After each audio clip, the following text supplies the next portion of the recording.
This is the public hearing on the Committee of the Whole regarding bills number 180, 162, 180, 163, 180, 164, and resolution number 180, 185. Mr. Stitt, please read the titles of the bills and resolution. Bill number 180162, an ordinance to adopt the capital program for the 6 fiscal years 2019 through 2024 inclusive. Bill number 180163, an ordinance to adopt the fiscal 2019 capital budget. Bill number 180164, an ordinance adopting the operating budget for fiscal year 2019.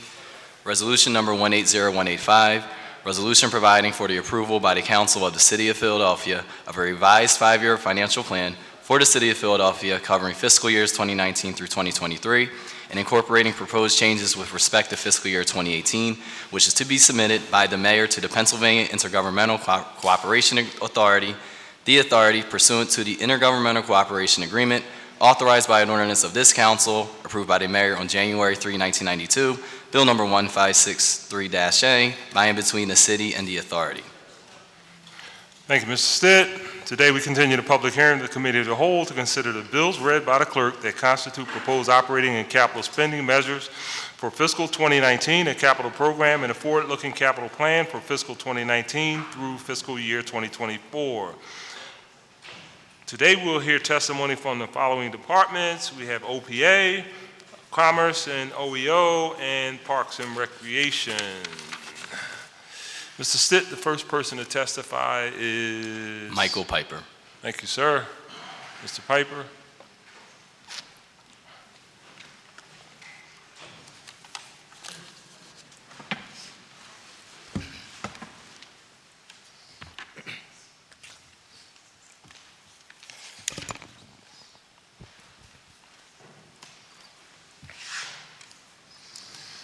Good morning.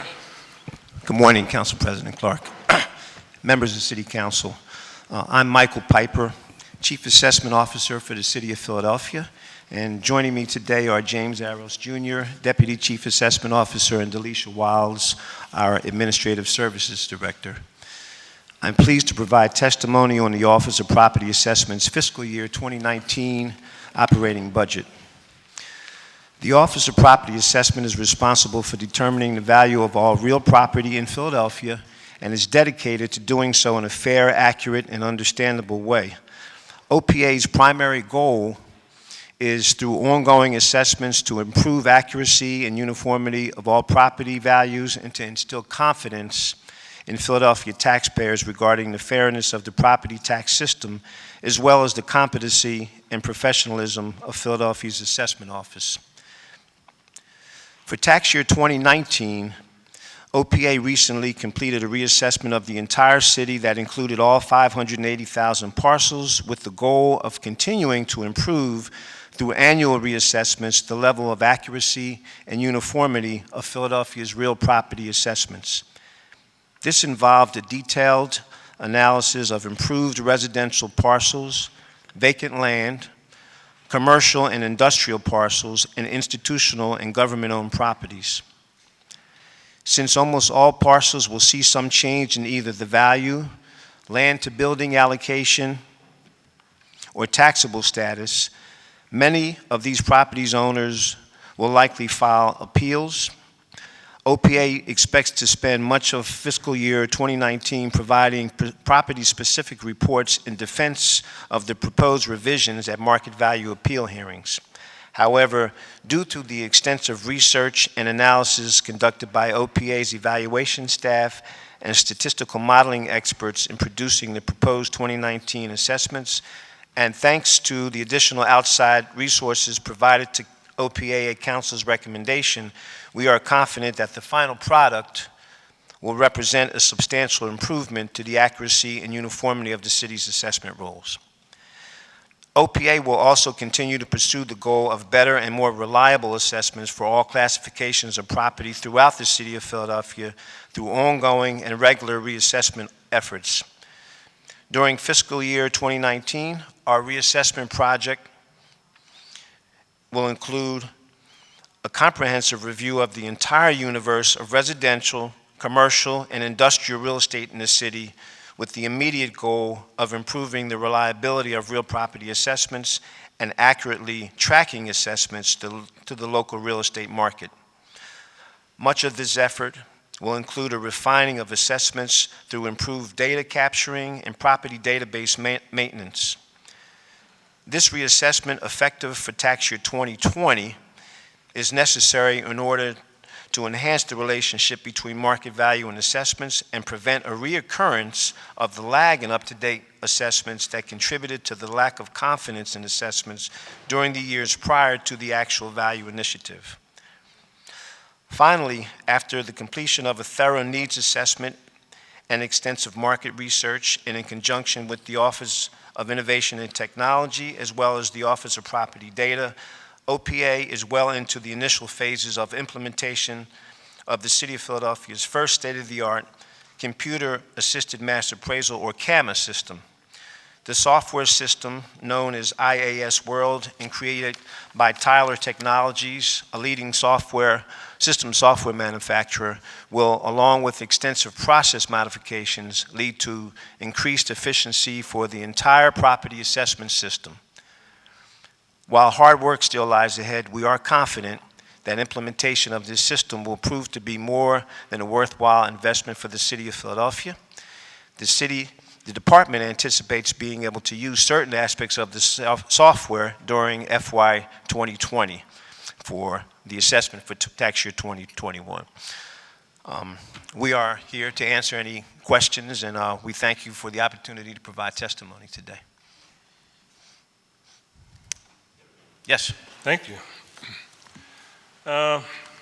Jump right into a couple of questions. Probably anticipated. When you look at the projected estimated 11% increase in assessments, can you just kind of briefly talk about why such a dramatic increase? And furthermore, if the assessments increases were more gradual as opposed to a 10, because once you get to double digits, sure, we start getting those phone calls. Right. So can you talk to me about why the number is, from our perspective, relatively high, and why wouldn't it be more gradual? So I think the 11% actually represents the increase from last year to this year in the taxable assessment, not the overall, but the taxable. But that's what the tax bills will be based on, and that's, of course, what you'll get the phone calls about. That's all that matters, yeah. Yes. The 11%, you're right, it's substantially higher than what we would predict for 1 year to the next when we're asked to look into the future. You know, of course, the further in the future you're trying to look, the harder it is to predict. But just looking at actual situations that we make assumptions, reasonable assumptions, as opposed to hypotheticals, we usually assume anywhere from a 2 to 3% growth. That's just natural for a real estate market the size of this region.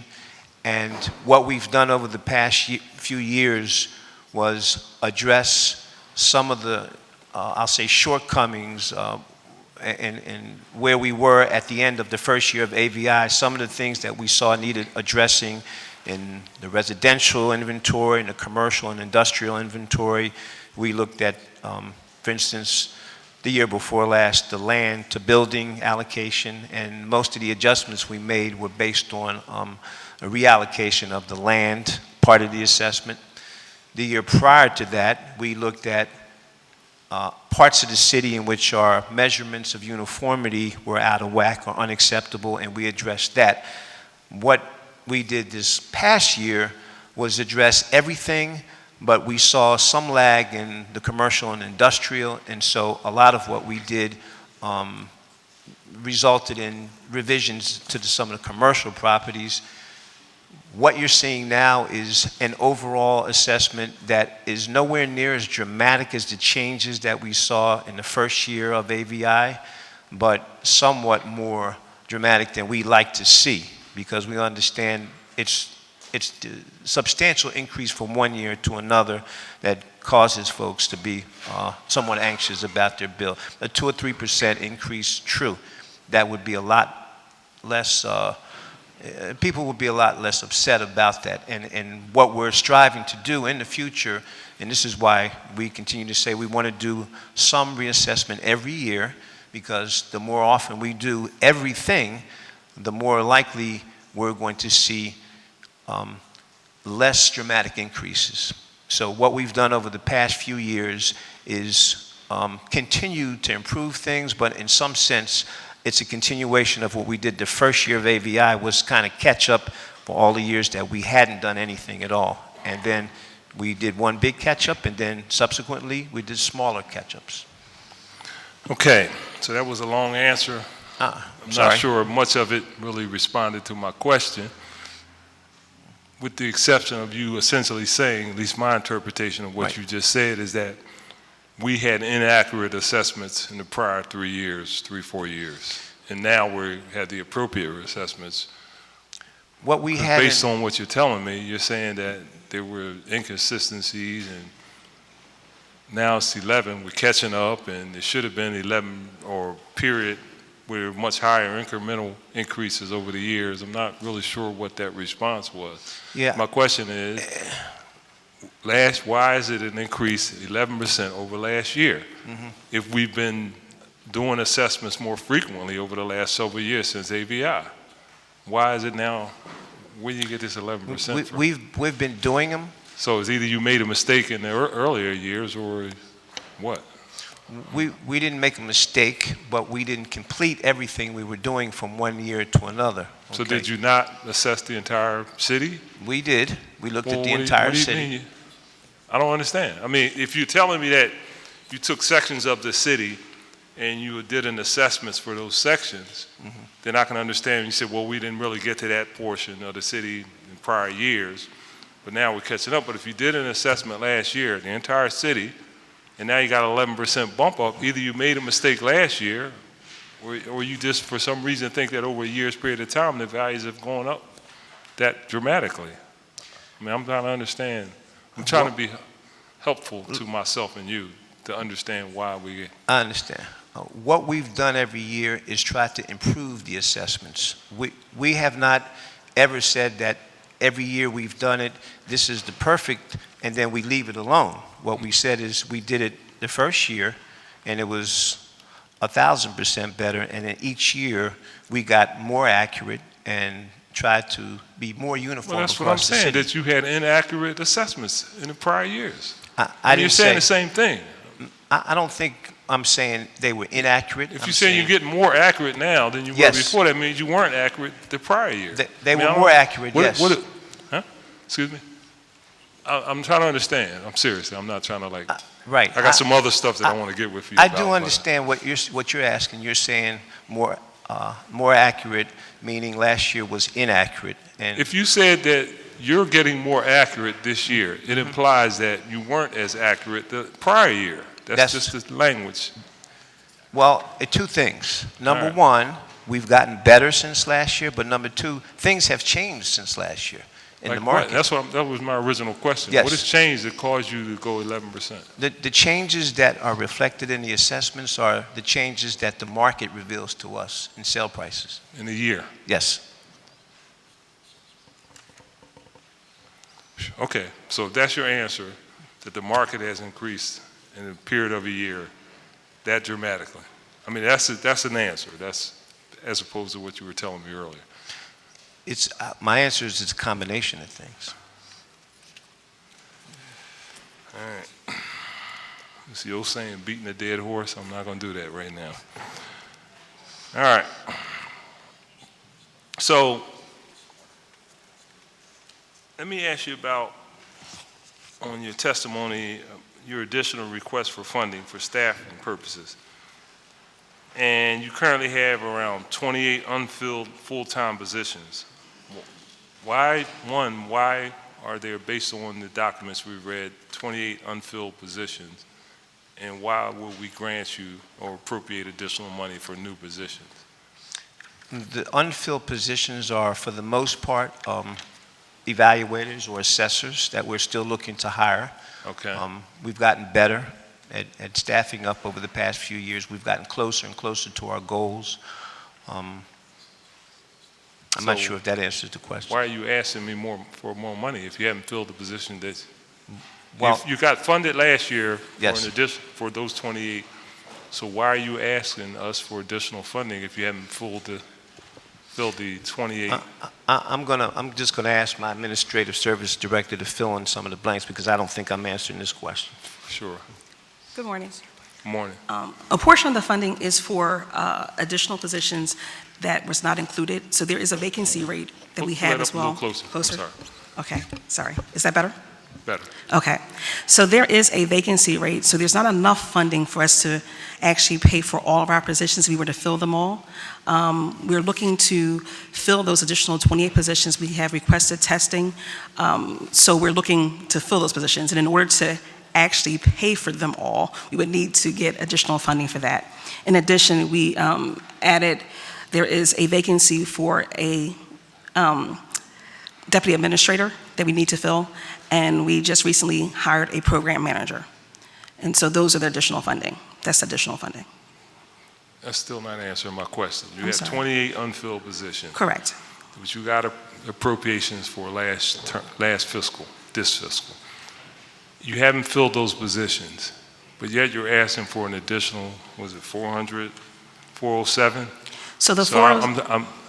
Are you going to hire these 28 people tomorrow, or? The 407 is not enough to cover the 20-some positions that you're referring to. So we did hire, we hired 5 new employees at the beginning of the year. We promoted 3 people into evaluated positions. So that was a part of the funding that we had gotten for last year. The additional $400,000 is actually is 2 administrator positions and for the program manager, and there's a 4th position. Those are 3 of the positions, and then the other part is for, I think, pay increases. We're still in the 20s. So, in the 20s. No, those are, so it's not for additional 28 people that the $400,000 is for. The additional $400,000. I know, I'm trying to figure out with the 28 unfilled positions, when are you going to hire those people? Oh, we've had testing for those. I'm trying to. Yeah, but why wouldn't you just hire staff up based on your appropriations? And then mid-year or whatever, you get that done, you need to hire some additional employees, you come for a mid-year transfer, as opposed to asking for additional money on top of the money that you've already been appropriated. So we have staffed up according to our appropriations. So based on where we are currently, we have staffed up. The additional $400,000. There are no more unfilled positions. There are unfilled positions, but the money does not match the actual additional 28 positions. So there is space in there. So you're saying the 407 is reflective? I'm trying to understand. I know, go ahead. I'm listening. I'm trying to understand. Okay. You got 28 unfilled positions. You are currently filling those positions. Mr. DeBoe is coming up. Explain to me, real simple, why we're asking for additional funding when you have on the record. Now, maybe my information is incorrect, and that's been known to happen. So Explain. Rob Dubow, Finance Director. So what's happened over time, the OPA budget was kind of based on a certain number of vacancies. They've been filling more positions. So they actually, this year in 18, are going over budget because they have more filled positions than we assumed. So in essence, they had that vacancy allowance, but vacancy allowance is probably too large because they've been filling positions.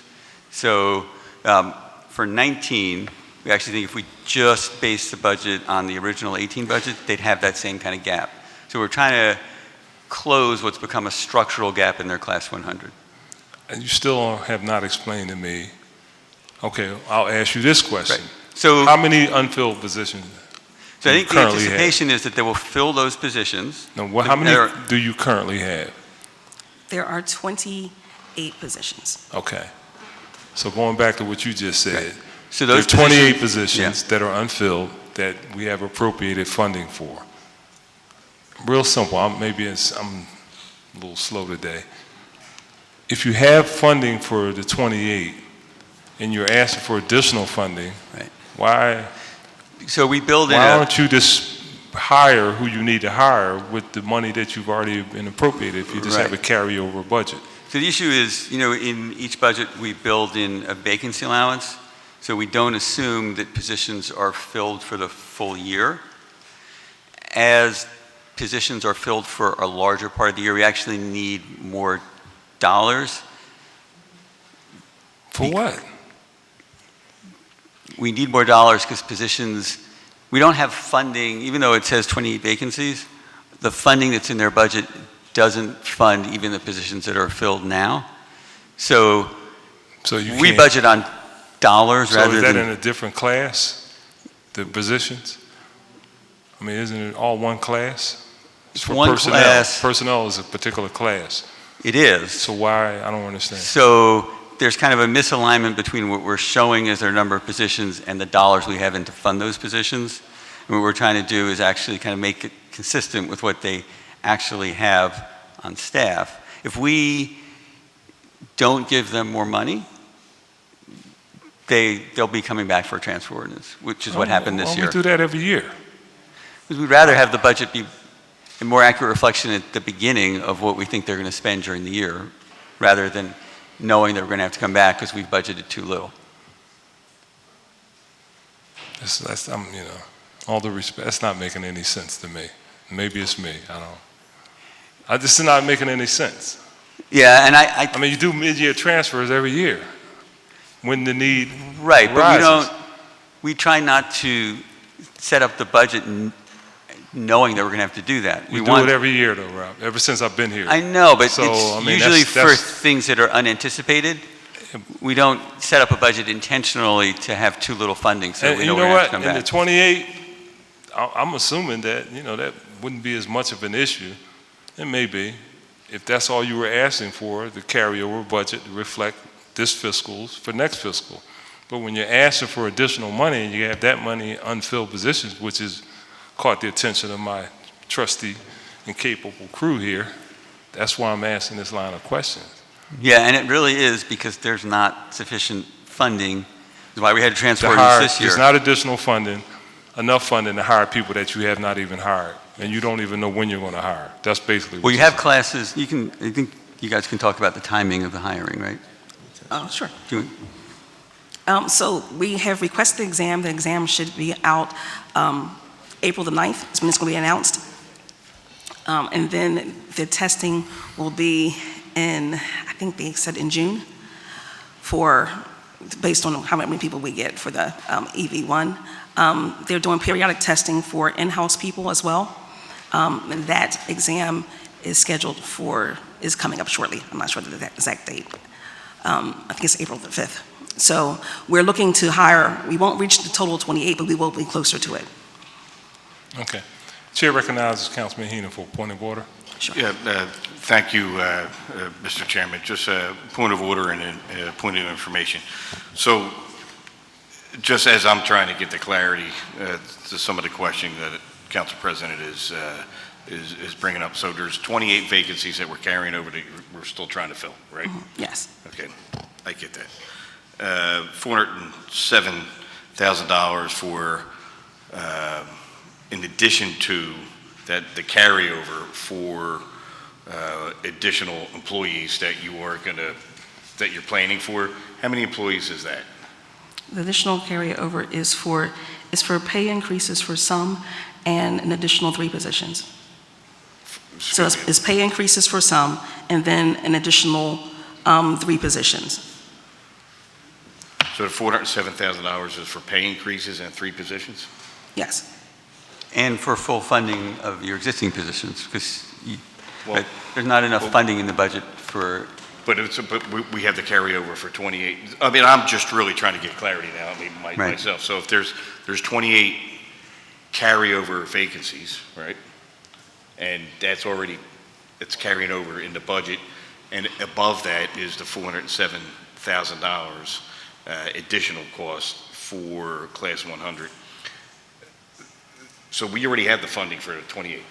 That's carrying over. Don't have sufficient funding for the staffing that they have in their budget, and that's what we're trying to fix. Okay. And that's why there was a transfer What ordinance is not this year. the sufficient funding? Is it because of pay raises and increase in costs of salaries and benefits, or? And we assumed a certain level of vacancy too. So if you look at the way our budgets are set up, and it's true for departments, there's an assumption about what vacancies will look like during the year. And so there isn't funding, the funding doesn't assume that each position is filled for an entire year. And so basically what's happening is they have positions Are they filled part-time? longer Are they than we expected. part-time positions? No, they just start during the year, right? So the budget may assume that they'll hire people in April, right? But instead, they've come on board in October. So you have them for 6 more months. So you have more costs than you anticipated for those positions. So do you need 31 more people to fully assess the city for 1 year? For staffing? Again, I'm trying to understand the assumed costs. So our level of staffing for assessors is based on IAAO standards, based on how many assessors we should have per parcel count. And I can't speak for other departments, but I can tell you, we've over the years found it difficult to hire the number of assessors that we've needed because of a couple of different reasons, but they kind of come down to how many folks are qualified to come even take the test who are residents of Philadelphia. We did get we have been able to look outside the city. We got a temporary waiver for folks, but even that has only gotten us so far in being able to get hired up, which is why we're giving the test at least twice this first half of this year. And we just gave it a few months ago last year. And we exhaust the list pretty quick. So the expectations of vacancy that Mr. DeBoe referred to were realistic, but they were large because we've lived with those vacancies for so long. We're getting staffed up. Now, we're close to it, but now the problem is being able to have the funding to pay for the folks as they're about to come in, hopefully. Might be helpful, I think, because it's clearly, we should give you a little, we'll send you a letter with a little spreadsheet that explains what we think the issue is, and then we'll talk about it to make sure it makes sense to you. Say we asked for what? Okay, so I'm understanding from Mr. Stitt, we've asked for vacancy allowance? Citywide, and we haven't gotten that back yet. Well, vacancy allowance is shown in the budget detail. You can look at it for every department, but we can show you kind of how we got to the number we got. We'll talk to him about what. All right, okay, because I'm way over. All right, okay, we'll revisit that. Chair recognizes Councilman Jones. Thank you, Mr. President. Still good morning, barely. So I'm sitting here, Council President, stunned with the fact that my property assessment has officially doubled. Now, I guess that should be good news in some senses, but the narrative to explain that to average taxpayers, I need you to help me with. Putting in context that we are looking at some increase in real estate taxes for the kids, and in some of my neighborhoods, the citywide average of 11%, I think it is actually 25% in some cases. So it's 2019, we're going to fast forward. I'm knocking on one of my constituents' door and saying, hi, I'm Councilman Curtis Jones. I just raised your taxes X, Y, and Z. Help me with that narrative.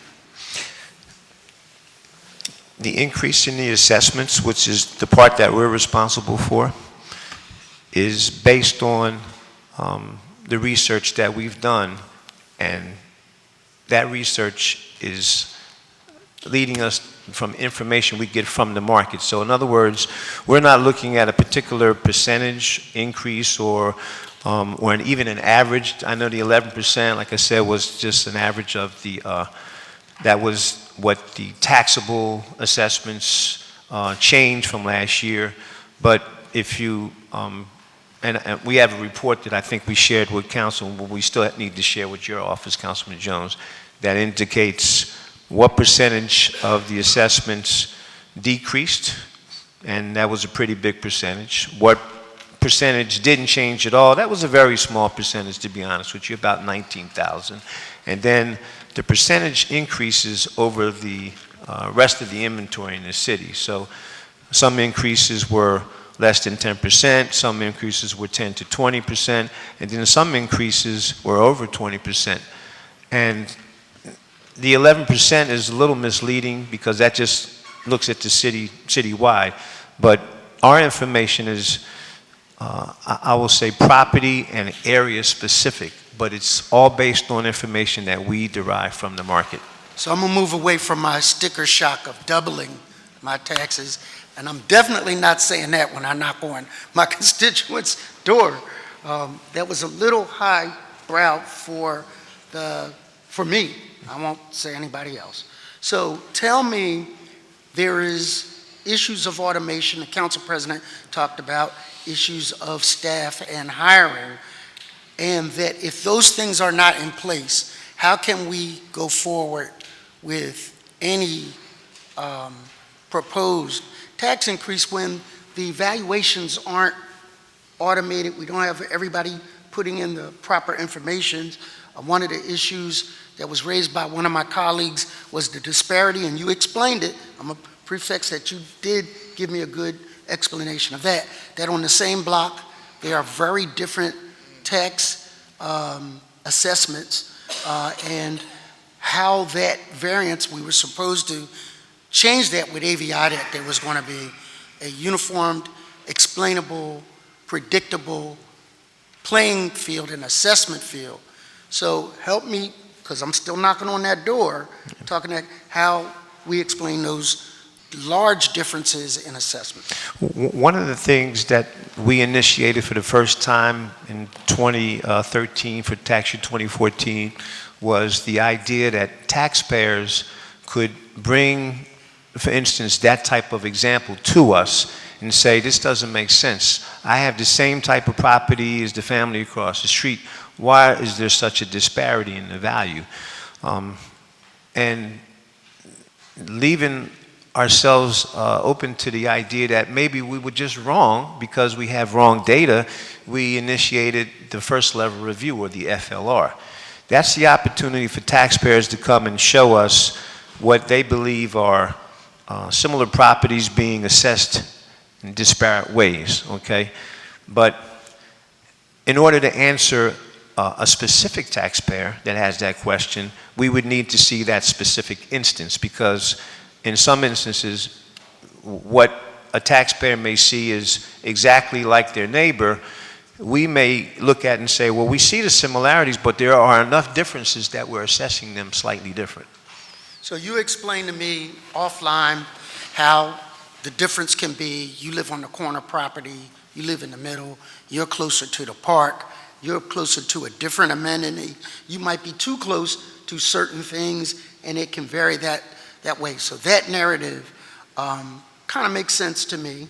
But when I start to look at folk, and we have you don't have to worry about this, but we do. We have to knock on a door and say, you know, based on our funding formula, this percentage is going to schools. Many of people in my district, I happen to have a district that has the largest number of senior citizens. Councilwoman Parker talks about people on retirement fixed incomes. And, you know, I hold up the picture of the kid getting on the school bus and say, it's for the kids, and they said my kids are grown and living elsewhere.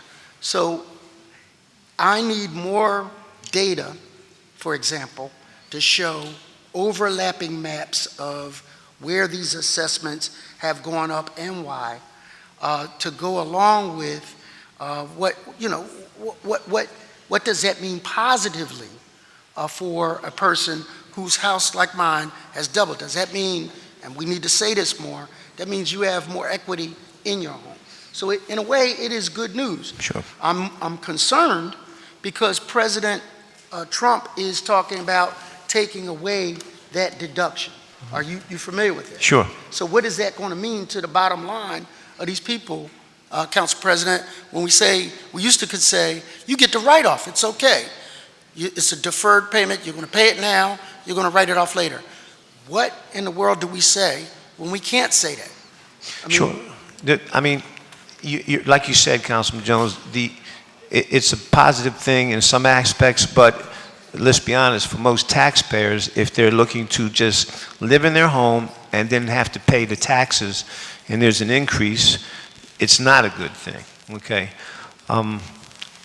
As far as specific data that you're asking for and how the increases took place over certain neighborhoods, we certainly can provide that, you know, in whatever form you like, maps or reports. So you have it based on census tract? We have it based on a more scientific definition of a neighborhood. We call it the geographic marketing area, or the GMA, which is narrows the neighborhoods down to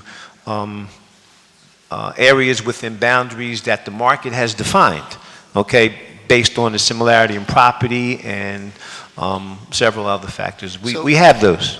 So I'm hoping that you have a citywide map that you'll do, but for district council people, what we really, you know, although citywide people care about neighborhoods like Fairmount, I want to know how that juxtaposes on top of Fairmount or Overbrook Farms or Parkside or Carroll Park in my definition of a neighborhood. We have citywide and we have by council district, each GMA, the average change. We ran maps that were just the average change for single family and multifamily and condos, which is what most folks call where they live, which is, we figured you guys would be interested in that. But we have it for citywide and for each district, yes. Thank you, Mr. Leader. I'm done. Thank you. Sure. Thank you, Councilman. The chair recognizes Councilman Johnson. Thank you, Mr. Chair. Is Mr. DeBoe available? Can you please approach the table as well?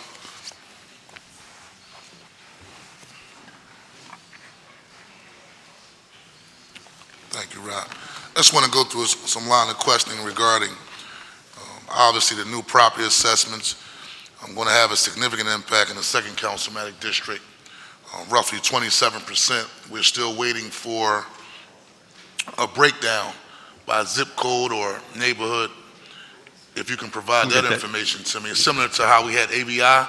It would break down Graduate Hospital area, Point Breeze as compared to Pascal. So I'm waiting for that data. Right. We did get the email from your staff, and we're going to send, I'm going to give him a phone call so I can get very specifically what he's looking for. So the reason why I asked for Mr. DeBoe to come to the table as well, because what it's going to appear to look like to the wider public is that we're raising taxes 2 times in 1 year. We're being asked to. One is the property assessment, which comes at an increased tax bill. And the second component, obviously, there's a proposal to raise taxes as well.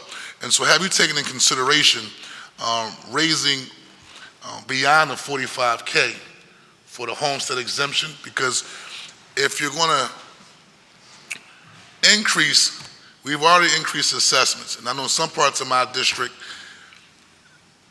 people won't qualify for the homestead exemption because you have an increase in assessments, and then now there's a proposal to raise taxes, so they won't qualify. Originally, we thought certain individuals under 120, whose homes are under $120,000 would actually be okay. But as we see these numbers now rising, they're going to be significantly impacted. So have we looked at going beyond the 45,000 homestead exemption to provide for our constituents? But also, there's this narrative that's going on, right? Progressive administration, but at the end of the day, we're going to low-income and middle-class people to kind of balance this city's budget. And so what other alternatives are we taking to kind of alleviate some of this pressure in terms of the increase of property taxes and in terms of the assessments? What is this going to look like moving forward? Are we going to every year do the assessments? I think you talked about, sir, that you didn't want to people to have a sticker shock, so to speak, by doing it less frequently. So how is this going to look forward in the future? Because right now, I know in my district, and we've been getting calls already this morning, and people are already going up on the blogs, talking about how devastating this is going to be. And so give me some feedback from the administration side as well as OPA. Yeah, so let me handle the abatement questions first, and then I'll hand it over to Mike to talk about what assessments will look like year to year. We had not looked at abatement over 45,000. We can look at that. We'd also have to look at kind of how to pay for that, and we've looked at paying for it through the transfer tax, so we could look at that trade-off, what, for example, a $50,000 exemption would mean in terms of what we need to do for the transfer tax. We're happy to look at that. And part of the reason that we looked at increasing the homestead exemption is clearly kind of from a percentage basis. The higher exemption has a much bigger impact on lower valued homes, so that the kind of effective increase is much smaller for a lower valued home if you have a larger homestead exemption, and you'll have many more properties with lower values that would see a decrease. So, for example, we looked at the median valued home, which is 128.1. Yeah, what the increase would have to be for you to essentially break even under our proposed package, and it's about 8.7%. If you looked at a home that was valued at $50,000, that percent goes up to something like 28%. So the homestead has a much bigger impact on the lower valued homes, kind of that point that you were asking about before. And we know in areas such as Point Breeze, 120 might be on the low end for a person's home who they may have purchased in 1973 for, $5,000, $7,000, $10,000. But I don't even think the typical number is around 120, because now you have the new assessments that are coming out, right? So it might have been 120 last year. This assumes the new assessments. So last year, the median value was about 113. 113. Yeah. Okay. And it went So from the 120 is 128 is the new median. Yeah. Okay. Go ahead, sir. So the second councilmatic district, in some senses, is unique in that there's a few neighborhoods, Point Breeze, some parts of Graduate Hospital, and I know some parts of Southwest Philadelphia, that for many years, and I know you were around, but perhaps before you were the district council person, they weren't the most attractive neighborhoods. And I can kind of speak to some personal experience, having lived not too far from there. I lived in Point Breeze and Graduate Hospital all my life, so Okay. I understand. And actually having sold real estate in those neighborhoods. And at some point, as recently as maybe a little over 20 years ago, to be honest with you, folks couldn't wait to get out. Okay, it's the opposite. It's not unique in that way now. I want to beg to differ to you. Now, I've lived down there all my life, right? And I'm just being frank with you. And I watched the neighborhood go through a transition.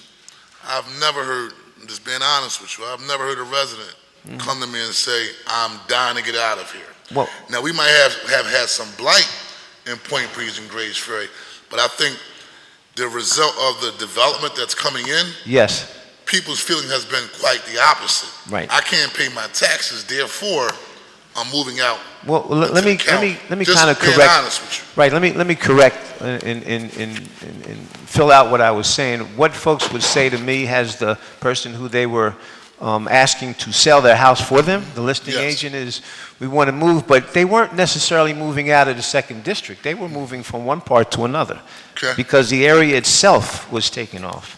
But now it's the entire area, Point Breeze, Graduate Hospital. Yes. It's not unique in Philadelphia in that respect, but it's one of the districts, I will say, where there are several very attractive neighborhoods that have become But I more guess, attractive. Let me cut straight to the chase, and I'll let you finish answering it. What are we going to do to mitigate the unforeseen negative consequences of the rising real estate costs and the impact it is having on the people that live inside these neighborhoods. And I don't mean just long-term residents, because I get calls from new residents complaining about the bait and switch regarding they may have a tax abatement on their home, but now we're assessing the land value. So I get complaints from new residents and old residents, right? And we understand development has to take place because that's the market. But what are we going to do aggressively as a city to address this tale of two cities that we're going to be seeing as we move forward? And that's where I asked for Rob to come up and also the Office of Property Assessment.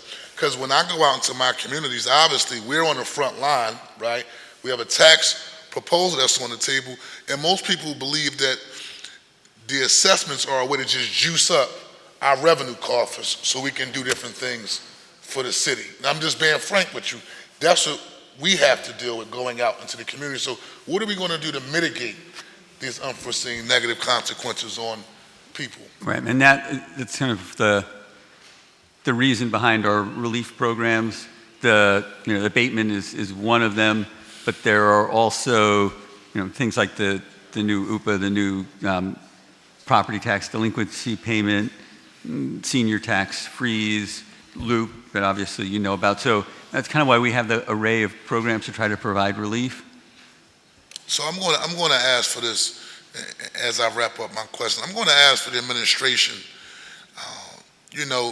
if they're going to put forward a plan to help homeowners stay inside their homes. Like, in other words, the same aggressive approach that we're taking to protect bike lanes, the same aggressive approach that we're doing to address the opioid crisis. If the administration is saying, listen, these reassessments are significantly going to increase your taxes, and now I want to also increase your taxes because we want to support the young people who attend the Philadelphia Public School District. I think that it's incumbent upon the administration to put forth an aggressive plan and say, listen, we care about long-term residents.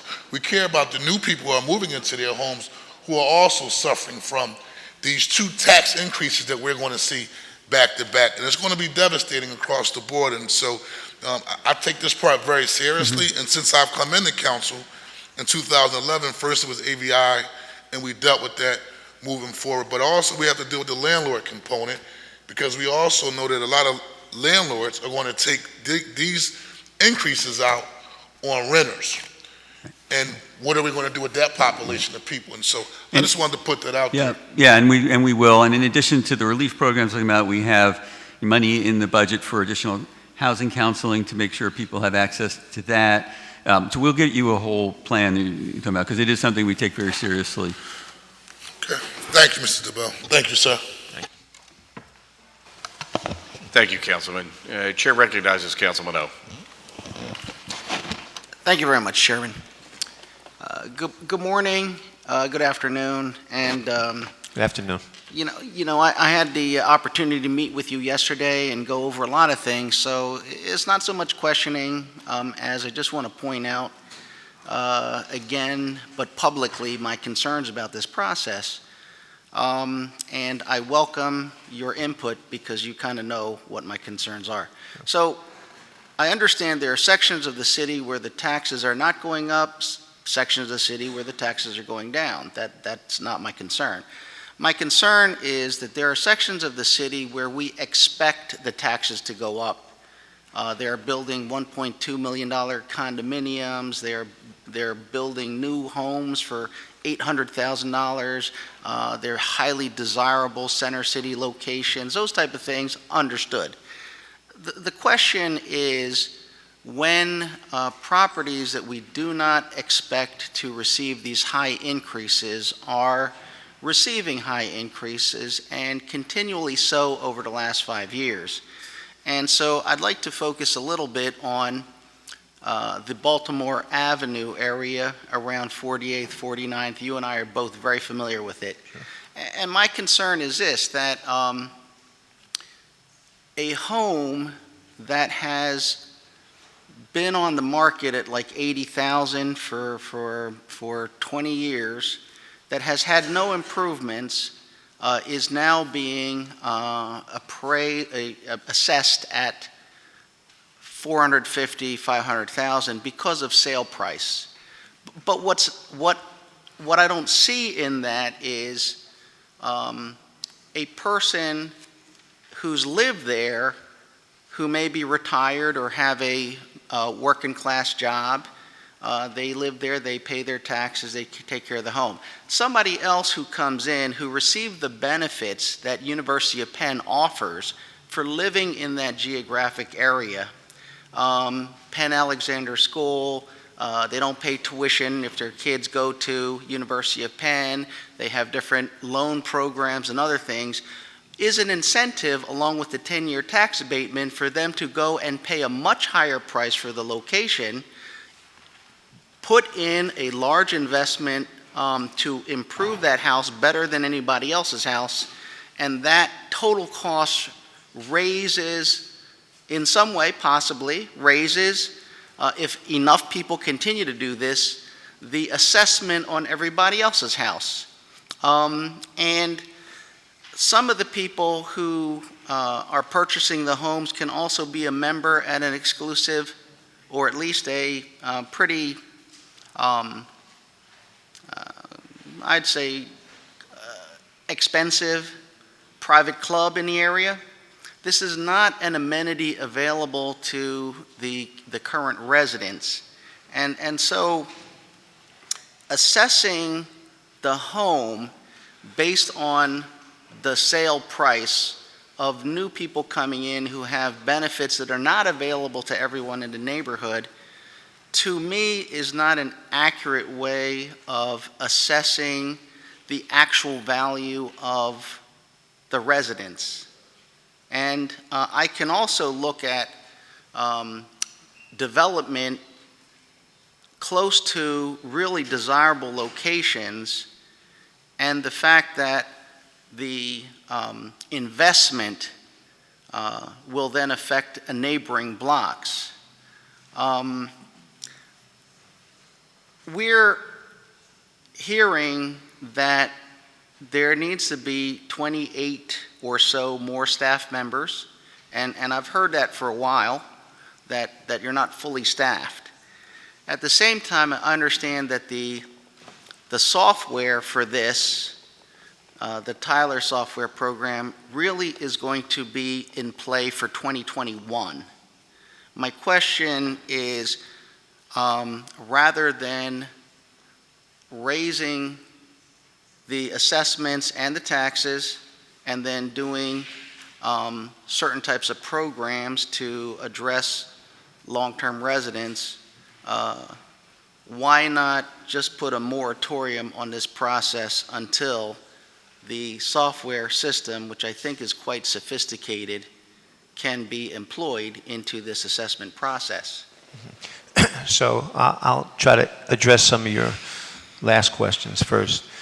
The software that we're looking to have implemented sometime within the next couple of years, that will be in use for some parts of the 2021 assessment, is going to bring many benefits to the city of Philadelphia. And you mentioned automation, but that's just one, okay? Better data integrity, better evaluation processes in general, quicker response between decisions that happen on our side or on the appeals board side, between the time the decisions are made and the time a taxpayer gets a new tax bill. What we're looking for, probably more than anything, is to not have to use multiple databases, okay? And it's going to increase the efficiency of what we do. In fact, it's going to make many of the processes that we use right now redundant or unnecessary altogether.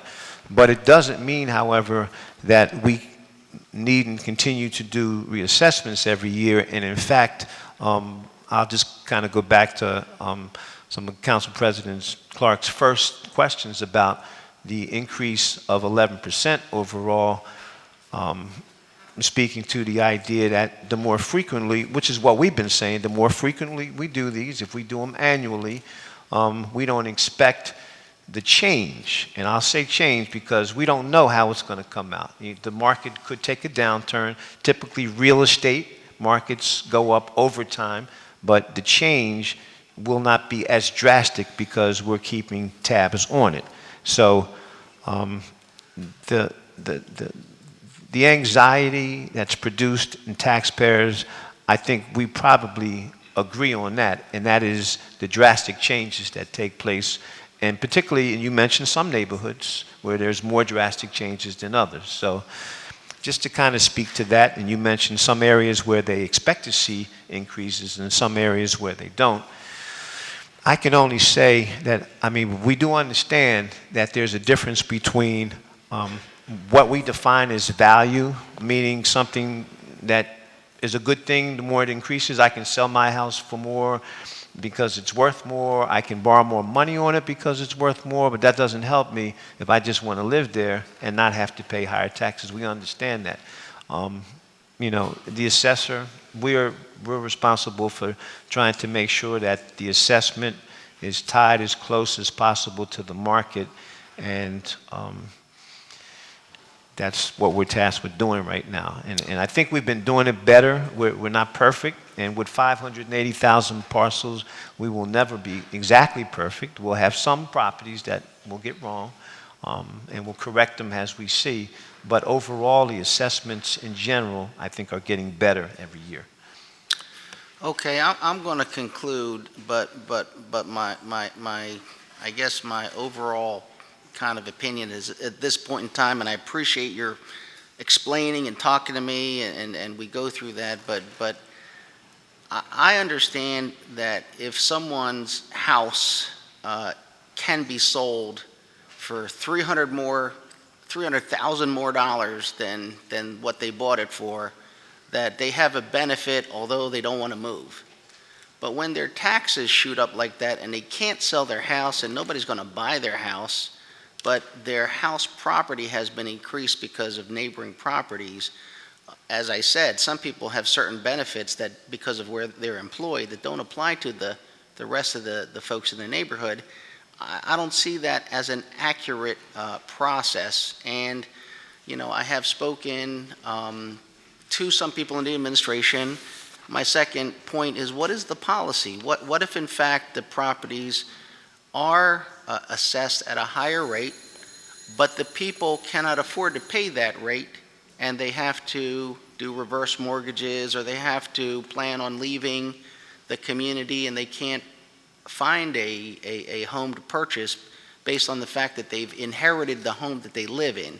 The policy issue then would be that you're pushing out residents, Philadelphians, from their neighborhoods where they live with their families and they have all their connections to being dispersed. I'm not clear on, is that a policy? Is there no policy? It's just an assessment that doesn't come into play.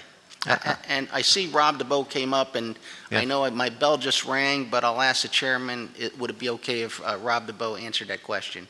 And I understand what you're asking in the statement, because it is a policy issue. And then it goes back to the questions that Councilman Johnson was asking, and we told him we would put together a document that summarizes all the things we're doing to help homeowners: tax relief programs, housing counseling, the homestead exemption. So we'll put that together and we'll share that with council. Thank you very much, Mr. Chairman. I just ask that you share it with the chair for distribution. Yes. And that you come back, because I can look at it in the privacy of my office, but I would like to have it a public process so people understand what we're looking at and talking about. Yep, and later in the process, we have a hearing on revenue measures, so I assume that we'll be talking about it that day. Yes, thank you. Thank you very much. You got it. Thank you, Councilman. Chair recognizes Councilman Dom. Thank you, Mr. Chairman, and good afternoon. I have a couple questions I wanted to ask. I just want to make sure that I lay out all the facts as I understand them. 2 years ago, we billed $134 billion. We had a market value of $134 billion in the city. Last year, we had $150 billion of market value. This year, we're going to $162 billion of market value. When we had $134 billion in market value, we billed we had 1.3 million of revenue. We billed 1.3 billion. We billed 960 roughly of people who paid, and nonprofits didn't pay. 91 were payments, 5 or 6 were in payment plans. But here's my point. We've increased our revenues of $1.3 billion 2 years ago to what we're projecting today to $1.7 billion. $400 million in 2 years. $400 million, of which $176 million comes to the city and $215 million goes to the school district. That's per year with this proposal. It's a 31% increase in billing in 2 years. And I have looked at the rate of inflation for most people. It's between 2 and 2.5, maybe 3%. So I'm trying to understand where all this money is going that we've been collecting, okay? But let me just state a few more facts because I think it's important. Of the 537,000 properties, 24% of the homes are going down, 2% are unchanged, 32% have a 10% change or less, 40% are seeing increases over 10%, and 20% are seeing an increase over 20%. There's some major increases. And what I'm not clear on, in addition to that, first of all, I don't know how we answer to the citizens that we went from 1.3 billion to 1.7 billion in 2 years. That's $400 million. When you look at the chart, for some reason, we had about 41 billion of exempt properties 2 years ago. Today, we still have the same 41 billion. So are exempt property values not going up, or are we not addressing them? It depends on what type of exempt properties you're talking about, Councilperson, because we have exempt properties that are statutorily exempt, the institutionally owned properties.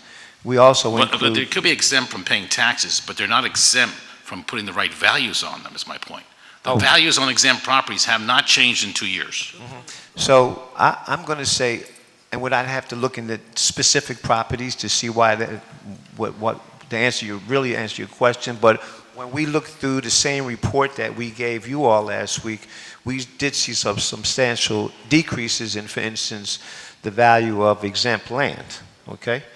What we call exempt land includes the land that is owned by, say, RDA, or PRA and PIDC, and then when that land gets sold to developers, it becomes taxable. So there's an increase, a decrease in the exempt land that shows up as an increase in the taxable land. That's one big difference. But here's my point, just in global. One other difference is you're not looking necessarily at the same set of properties, because there are some properties that showed as exempt in 1 year that are no longer exempt. So if their abatement rolls off, so you might see a total value that's the same, but the per property value may have actually changed significantly. Do we have an assessor who goes and looks at the exempt properties this past year and reassess them? We have a group that looks at the exempt properties, yes. But doesn't, I mean, when you look at the chart which you guys provided, which is a very good chart, it looks like no change is going on there, I'm just saying, and the changes are dramatic. Yeah, well, so on some of the, most of the institutionally owned properties, the churches and universities, you're not going to see a lot of sales that are going to drive changes. They just don't, they don't tend to sell. The values change, but not perhaps as dramatically as the ones in which sales occur. That goes to my other point, though. When real estate goes up in value, I was always taught this, what goes up in value is the demand for the location, okay? Which is really about the land value.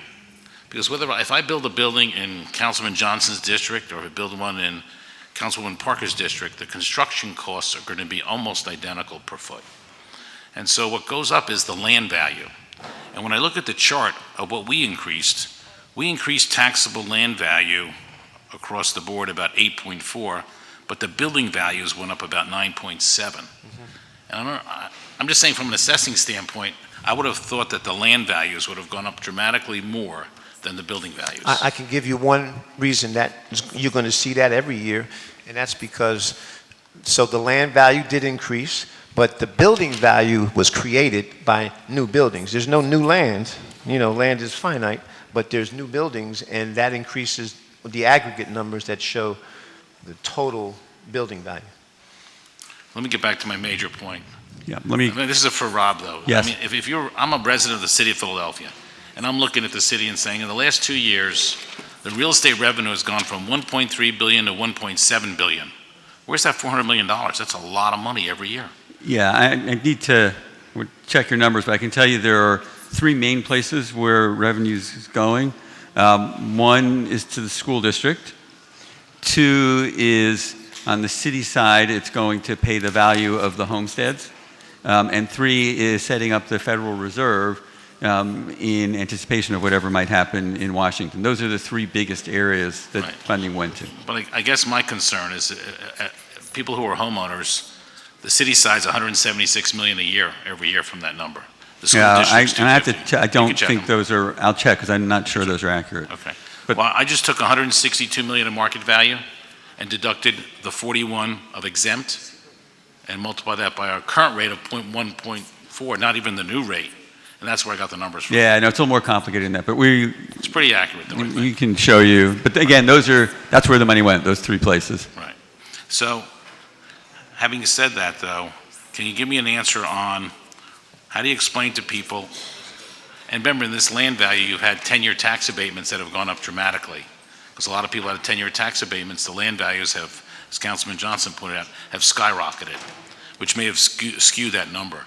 I still don't understand how building values have gone up greater than land values.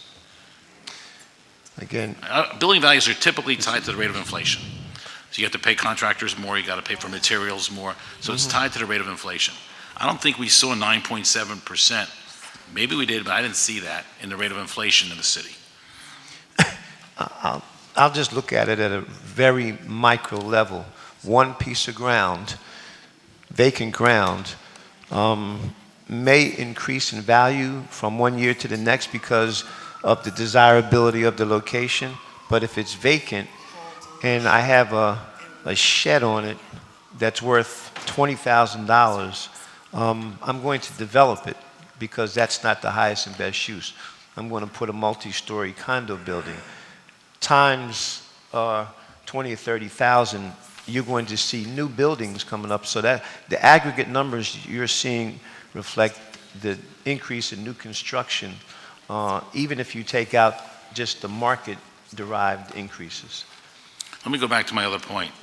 If the market value 2 years ago was 134 billion, and today it's going to be 162 billion, and the amount of nonprofits is constant at 41 billion. If you take 134 minus the 41, tax it by the number, or just take the delta between 134 and 162, which is 28 billion, and multiply that by 1.4, you're at $392 million per year. So I mean, I think these numbers are pretty accurate, unless there's other math that I'm missing. Yeah, I think there might be. So we'll show you exactly what the increment is. And again, those are the three areas it went to. And But I mean, values were 134 billion 2 years ago. We had 40 to 41 billion of exempt. Values are 162 billion under this program. We still have 40 to 41 billion of exempt. There's still the 28 million that we've added to our inventory and value that 100% of it pretty much we're getting taxes for. again, we'll look at that. Okay, but- all right, thank you. Thank you very much. Thank you, Councilman. Chair recognizes Councilwoman Kim. Thank you very much, Mr. Chair. So, good afternoon. Councilwoman. I mean, I know the council president said a little earlier that he didn't want to beat a dead horse about some of the assessment stuff, but honestly, I feel very frustrated as well, along with many of my colleagues, because I think I've asked routine questions, as my colleagues have, about the importance of these annualized assessments, and there were clear assurances that the city was being assessed, that we were doing annualized assessments, that we recognized what had happened with ABI before, and we didn't really want to revisit that. Right. So to hear, so can you say again, and I just want to be clear, where you are committed to these annual assessments? Yes. And your argument is that they were done inaccurately in the past 3 years, since ABI? I'm sorry, our argument is that they were done. For the reason for the 11 to 12% jump? Is that they were done, no, not inaccurately, but that they were done accurately, and then between changes in the market and better information that we've gotten on some properties, we've improved the accuracy in the ensuing years. And is it your feeling that the improvements that come through will be better under CAMA, or that they will be, no different from whether they would be manually done? No, the improvements under CAMA will be, I mean, I named a few in terms of the automation process, the better data integrity, the efficiency of how the processes work now versus how they would work with one CAMA system. Right now, we're using several different database management systems to do assessments, which is sort of the equivalent of having to walk across the city, changing your shoes every 10 miles. We still have to get there, but the CAMA system puts us in a new car in which we can do what we have to do, but more efficiently by eliminating some of the processes that are in place. We can't change the processes without CAMA, but even with CAMA, we have to undergo a lot of process modification. That brings me to a question about what kind of quality assurance processes do you have within OPA? Like, do you have any kind of process in place to self-audit your results, to kind of review what you're doing? I guess there's metrics like COD and PRD that are used. What do you do to self-audit? Well, a few different things. We have a quality assurance unit that just looks at some of the basic tasks that OPA is responsible for. And I think maybe what you're referring to are measurements of how well we're doing our job, accuracy and uniformity. And we do, look at measurements, the coefficient of dispersion. I try not to bring that up. I know folks don't want to hear those type of terms, but that's actually what we use and what all assessment jurisdictions use to measure the level of uniformity. The price-related differential, which measures the same thing but on a vertical basis between high-value and low-value properties. Sales ratios. We have to look at this every year before we undergo a reassessment to see where our problems are, where our deficiencies are. But beyond the typical coefficient of dispersion and the price-related differentials, what else do you use to self-audit, to determine whether you're doing the best job possible? Are those the only two metrics that you measure yourself up against? Are there others that you're taking a look at? Well, throughout the year, we look at sales ratios, okay? We look at our numbers and see how well they line up with actual, factual historical sales. What else?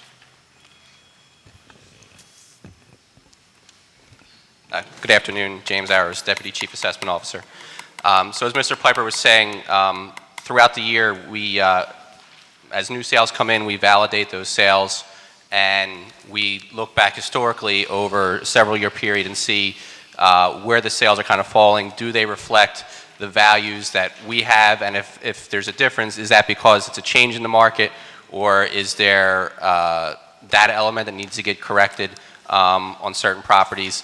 And we do that throughout the year.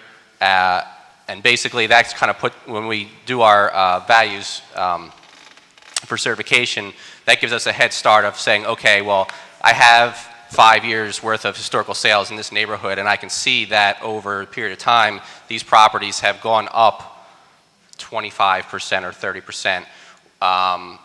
And so that way, when we see the numbers, as we do them every year, we kind of have an idea to say, okay, I've looked at my sales in this neighborhood, I'm expecting these values to go up, or I'm expecting these values to go down or to stay flat, because the evaluation staff has already had their hands in the data throughout the year. So it's not like we're doing a bunch of stuff and then once a year we get a bunch of numbers and we have no idea what's behind them. It's a whole process throughout the year between data collection and validating sales that gets us to that point. So when we get to the end there and we start looking at numbers, we've been doing quality check on the data all along the line to get to those numbers in the end. And I guess, one of the things that I think has been difficult is that many people are unsure about how these things, numbers and values get arrived at. So I assume you use some kind of algorithm or formula to arrive at these values. Are you making these public? So one of the things, and I know you asked about self-auditing, but taxing jurisdictions have to answer to a state oversight board, and they are sort of a final arbiter of how well we're doing assessment-wise. They're not making judgments on the fairness or anything like that, but they're looking at how closely we are doing our assessments in relation to sales. And we have to report to the State Tax Equalization Board every month all of the city's sales, and they take a measurement of how far we are from perfection, I'll say, for us, which is because we're assessing at 100% now. And over the past few years since AVI, we've been 98, 99% every year. So, and that's published. Their numbers are published on their website. Okay. So back to the question about arriving at values. Do you make those public, the algorithm and the formula that you use to arrive at values? We make public anything someone asks for. So typically, when you say the algorithm, we value different types of property using different types of methodology. Most of the residential properties, we use sales models. In each part of the city, the model will look a little different. The script would look a little different. And we do get requests from folks who want to see what the models look like, and we make those available on public. So can we just have the algorithms be made public then? I mean, this is important, I feel like, for public transparency and confidence as we move forward. Is there a number of jurisdictions do make their algorithmic decision-making public? Is there a problem with making that public? I don't know that there's a problem with making it public. I guess we'd have to, maybe get a clear understanding of exactly what you want to see made public. The algorithm and the formula that you use to arrive at the value of the property. Yeah, I don't think there's a problem making it public. I think it's just, taking what we have and saying, this is what we're going to put out there. This is going to address someone's concerns if this is what you need. I don't think we have a problem making it public, though. Well, I think that's what I'd be looking for, to see that we can make it public as we start to take a look at this, especially as you're talking about the different databases that we've got, the different values that we're seeing that are kind of going all over the place, that it would be helpful to know that that is something that will be publicly available. Sure. I do understand what you're asking for. I'm not sure what all it entails, but we will definitely look into it. So we can follow up with you on that. Yes. Thank you, Councilwoman. It would be my turn. Just happened to be up here, so I have a few questions. I think Councilman Dom raised a lot of good questions, and I hope we can provide, that some of those answers are shed a little more clarity to the chair. One of the things that you had mentioned, we talked about, is the 11% increase in 1 year. And I guess that's a combination of, the taxable building and land. Right. Which really doesn't I just think there's a little misunderstanding of the increase in like 162 billion of anticipated taxable properties in the city of Philadelphia. So that would be helpful. So we had an 11% increase last year alone. What were the increases in assessments the 2 years prior in each year? In the taxable assessment? In the taxable assessment. I don't remember. I can get that for you. Could you get that? Sure. All right. There's been conversation, and I know we've had it in a briefing. It would have been, and obviously it's always nicer to, it's a little easier to handle, a gradual increase in property values. And increase in property values is great, right? I mean, that means, we have a thriving market in our neighborhoods, but at 11% increase. But the 2 previous years, I would anticipate that they be a smaller increase in the assessed value? I mean, believe they were. If you don't have them, I mean, I don't have them right. It wouldn't be this minute. 11, 11, 11, right? Or 6, 8, and 11. I just don't remember what they are, but we can get that. Okay, if Yeah. you can get that, I'd appreciate it. So last year, this came up, that we, your office, can't build the unanticipated value the way the private market can. And that this anticipated value often comes from an intended reuse, is that correct? An intended reuse? Intended reuse of the property or land? Of the land, not the intended reuse, but the actual use, the new construction versus undeveloped land, yeah. Right, so Right. you just answered that question, all right? Right. So is the known use in the eyes of the OPA derived from zoning or any other building categories descriptions? It's derived from a combination of sources. Zoning is one thing, and we understand,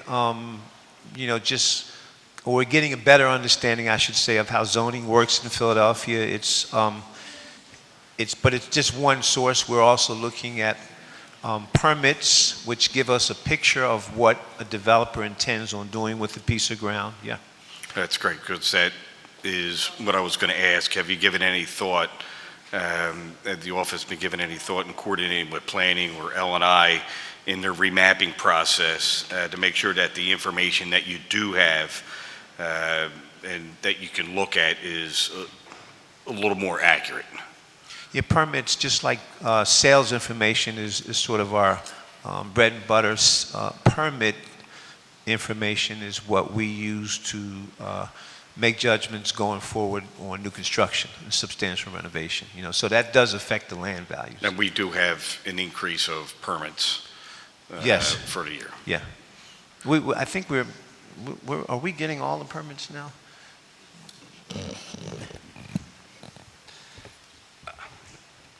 Good afternoon, Councilman. We don't get every single permit that's filed to L&I only because some of the stuff just doesn't affect value. But all of the major permits, as far as major renovations or structural work or anything that goes along with the properties, we get file once a month from L&I. We get hard copies of everything that's filed and it's sent over to us. But if you're working or collaborating with multiple departments on the anticipated use, that'll give you a better snapshot of the reuse and the value when you're making your assumptions for the following fiscal year. Is that correct? Yes. Okay, all right. So I'm going to submit some questions to the record. I'm going to read them out loud. I don't want you to answer them, all right, because Okay. I'm just going to read them. I'm going to read them out loud, and then we're going to submit it to the office officially. If you could provide that, back to the chair so it could be distributed. The number of properties, and specifically the number of residential properties that are delinquent in property taxes, the number of delinquent owners who are known to be out-of-town owners and investors, the number of investment properties, overall, the number of homes and the aggregate value of the homes sold in the past 5 years, broken down by neighborhood, if possible. And we've had some of these conversations. Sure. In our meeting. The number of housing inspection license and the number of units that correspond with those licenses. Okay, And- Councilman, I'm sorry, can I interrupt you? I don't want to let you go on until I just clarify a couple of things. So some of those questions we can answer. We can get some information for you. And some of those questions, I don't even want to say it's a different department because I'm not even sure if some of that information is even tracked. You were asking about delinquency by out-of-town owners? Is that Correct. Yes, we can get you that. Right. Yeah. I Just know wanted that. to make sure. That's why I'm answering the question. Yeah. So it's cool. And I don't want to, have a debate. I mean, but these are the things that I think that'll be helpful to members. As you know, it comes up a lot. When we're talking about our real estate collection rate. and, the improvements and Yes. security, especially now, big thing is, well, at least that, Councilman Don, myself, and Councilman Squill and O'Neill are interested in securitization, tax liens. So that's going to be coming up as, throughout this budget process. And Revenue has a report on property tax delinquencies and how many are out of Philadelphia. Right. Or Philadelphians, owner occupied, not owner occupied. So we can get you I all get that. that. That was touched on yesterday, for a little bit. So I'm just going through my list here. Yep. All right, I will officially submit it over for you. All right, but I think it's good to talk about it publicly, and let the general public know that we are asking the questions we need to ask, and hoping to receive the answers back in a timely fashion before we make overall budgetary decisions. That would Understood, reflect, our communities. So I left off at the number of homes and the aggregate value of the homes sold in the past 5 years, broken down by neighborhoods, if possible. The number of housing inspection licenses and the number of units that correspond with those licenses. Just let me finish here, all right? You don't have to respond. All right, you can also provide the following information to the chair in the 6th district, specifically the aggregate value of property taxes paid, that are being paid, broken down by property type, residential, commercial, industrial, in those categories. The number of first level review, both in the 6th district and I'm not going to speak for Councilman O'Neill, but Northeast, specific in both FY18 and during the switch of AVI, and to provide the number of first level review appeals that are granted and those that are refused. And lastly, the number of appeals to the BRT in both FY18 and during the switch to AVI, including the number of appeals granted and the number of appeals rejected, both for the 6th district and for Northeast Philadelphia. Okay. All right. Councilman, I'm just going to ask one. I understand you read it for the record. I'm hoping you're going to have your guy email that to me, because someone was trying to write as quick as possible. Yeah, that's what I said. You don't need to do that. I will provide that in writing. All right, but I wanted to state it for the record so it's recorded. Thank you. In this public hearing process. Gotcha. That we're going to be asking those questions. Sure. Follow up to clarify on a couple of them, just to make sure we're talking about. When we were switching over to AVI a few years ago, there was, the conversation about where the burden of the increase was going to be on residential and commercial. Do you have that broken down, or could you provide that to the chair? The increases this year and 11%, not including the 4% proposed increase for residential, commercial, and industrial? We have that broken down into every sub-property category type, yes. Residential, commercial, So if industrial. you could provide that to the chair, Sure. I'd appreciate it. Thank you. Chair recognizes Councilman Squill. Thank you, Mr. Chair. And thank you for a lot of the questions that we had have been asked. But my question is on appeals. And knowing that we had a total of, how many properties were changed this year? About 540 to 550,000. Right? Okay. So we probably won't have as many as the original AVI appeal was over 20,000, was it? About 25,000, but of course, during the first year of AVI, we had two drastic changes. Number one, we had not done a reassessment in decades, really. Number two, we went from a fractional assessment system to full value. So. But we saw this year we have approximately 6,000 appeals. Right. Correct? So I would say next year we're going to have at least that, just from experience of what's going on. And we know when we have that many appeals, sometimes it seemed to hurt the ability to do assessments in that same year. Is that going to change? Well, it certainly did the first year. Not that we didn't anticipate a record number of appeals. We, in fact, anticipated even more. and I think we've gotten better at learning how to process, working in conjunction with the appeals board, learning how to process the first level reviews, with the BRT appeals in a way that we're not doing things twice, and we're getting through the processes a little bit better. All right, and then... So to answer your question, it'll affect it, sure, but I don't think anywhere near as much as it did in the first year of AVI. Right, because now we're seeing this large assessment increase, and we feel like if you don't do the assessments or have the ability to really look in the assessments the following year, it may be similar to a 2-year assessment instead of an every year assessment, because we didn't get to do the whole city, even though we're supposedly doing the whole city every year. But my question relating to that is, we have people who have appealed last year's taxes, have gone to the BRT, received a revision. Some of it has not been put into the record at this point yet. But then next year's assessment has them going right back up to what they appeal, or even greater than what their appeal winning was this year. And I thought there was a policy that, I mean, if they just win their appeal and we're putting them back up, they have to go appeal the same thing again. Sure. I thought we were going to have a year where at least they would not have that assessment be increased automatically after they won their appeal. Sure, and in all fairness, Councilman, I think part of that assumption was actually from conversation we had, in which, we did have conversations about taxpayers who file an appeal and have expectation that that revision is going to be rolled over into the next year, okay?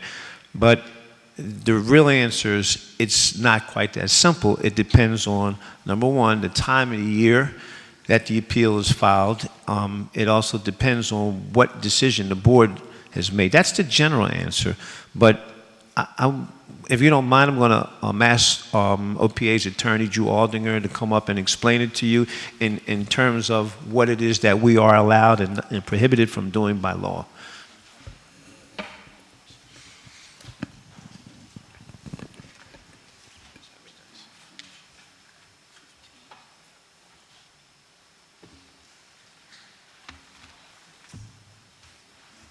Good afternoon, Councilman. Drew Aldinger and counsel to the Office of Property Assessment. And the date cutoff that Mr. Piper was referring to would be after the first Monday of October, which is the appeal filing deadline for the next tax year. Any board hearings and board decisions that are issued after that first Monday of October will, as a matter of law, include the following tax year. So, for instance, the 2018 appeals that are being heard now, any that get heard after the first Monday of October will automatically address tax year 2019. Any hearings that occur before that date won't. And kind of circling back for a second, just to your earlier question about how the appeal process might impact future assessments, you're right, there's 6,000 or 6,500 appeals filed for 18. About 3,100 of those have already been resolved, so we're sitting here in early April. We're already more than halfway through.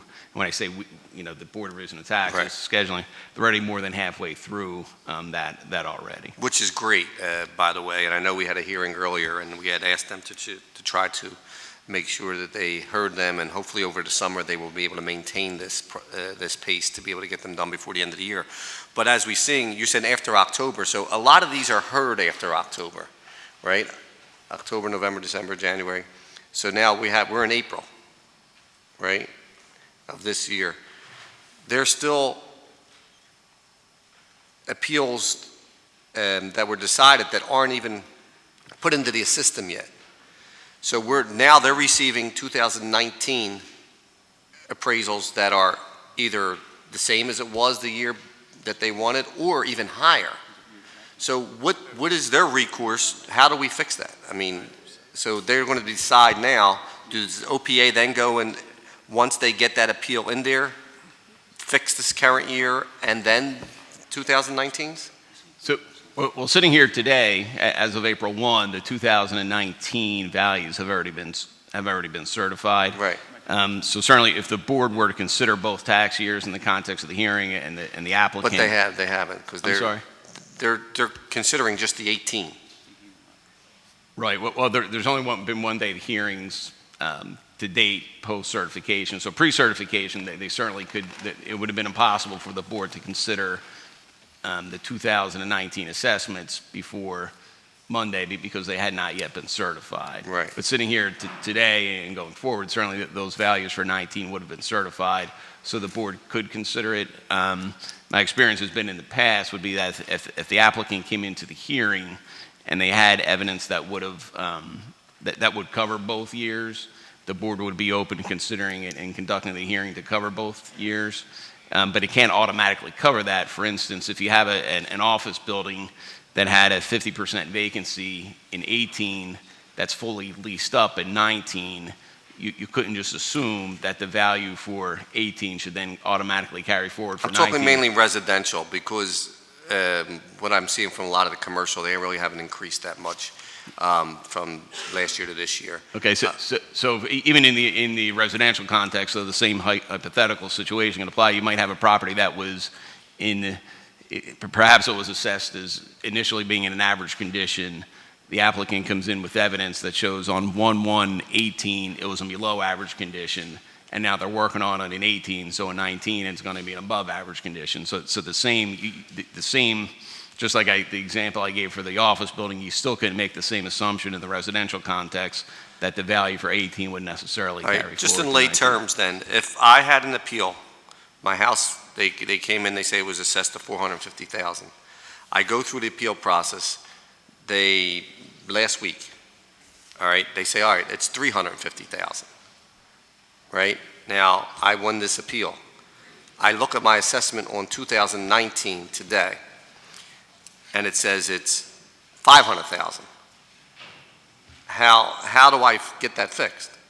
Right, so from the perspective of the Office of Property Assessment, and when you say they, I think you're referring to the BRT, what that decision letter says. The Office of Property Assessment is going to be restricted to following the determination and the decision of the Board of Revision of Taxes. So if the Board of Revision of Taxes says, next week after post-certification that we're changing the value for 18 to X, and I forget what X was in your hypothetical. Right. If that decision letter from the Board of Revision of Taxes says it's $350 for 2018, period, the Office of Property Assessment is then obligated to go and change the value for 2018. But that same decision letter says we're changing the value for 18 to X. That's a problem. And for 19 to X or 19 to Y, maybe it's something different. So we have to do legislation to make sure that we have a 2-year to do that. Because the problem is that the BRT is not going to say 18 and 19 because they didn't know what 19s was. So well, they do now, though. Last week. Right, so last week, there's actually case law that would have prohibited the Board of Revision of Taxes. Last week, pre-certification, they absolutely, Board of Revision of Taxes could not have made a decision for 19 because the 19 values had not been certified. Right, so now you raise 19 back up to 500.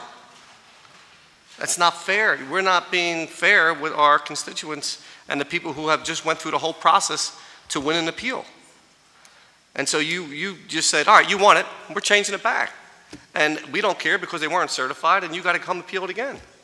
Right. So as we're kind of thinking about the process out loud, there's a couple things to keep in mind. One is that the board revision it could have been based on what the real market value was, what it might have sold for, or it also could have been on the grounds of uniformity. So if it was on the grounds of uniformity, the board might have said it was not uniform for 18. Well, guess what? It may have been perfectly uniform for 19 because all the properties were reassessed.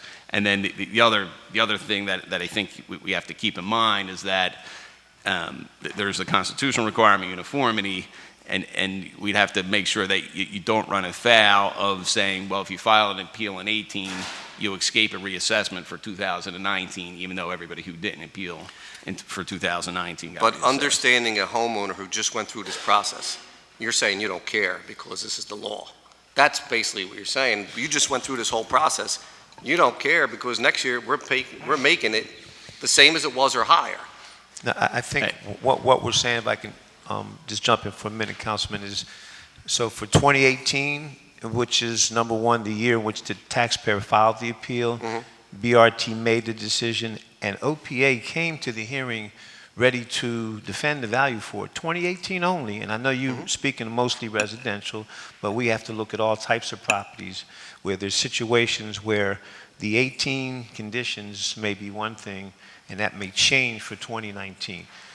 Even though we're, by the way, having this discussion, because maybe taxpayers have let you know that they were changed from on a subsequent year, in most cases, we do look at the subsequent year and say, you know what, there's no change, and we do put that same value on in most cases. But the only time we don't is when we know a change for the subsequent year is warranted. So there is an avenue for a taxpayer to take to address that, which is what every taxpayer has, and that is to file the appeal. Another appeal. For the 19. following year, right. For the following. Right. So, I mean, every year we have to file appeal. Now, it just doesn't make sense. And I think legislatively, we have to look at that and to be able to then dictate it, because it's going to really hurt you in the end, because then we're going to make it so everybody who wins that appeal will then be able to say, you have that same average next year, because most of the people are hearing this before they're certified. And I don't know any board certification that came in from the BRT that says this is for 18 and 19. I haven't seen, or 19, or 15 and 16, or they just rule on that appeal. So unless we got to get to the BRT and say you have to do both of them. And I think that we have to look into legislation to do that, since obviously it's not something that you say legally you could do. Right. So we have to make it legal, I guess. Is that correct? So step back a little bit.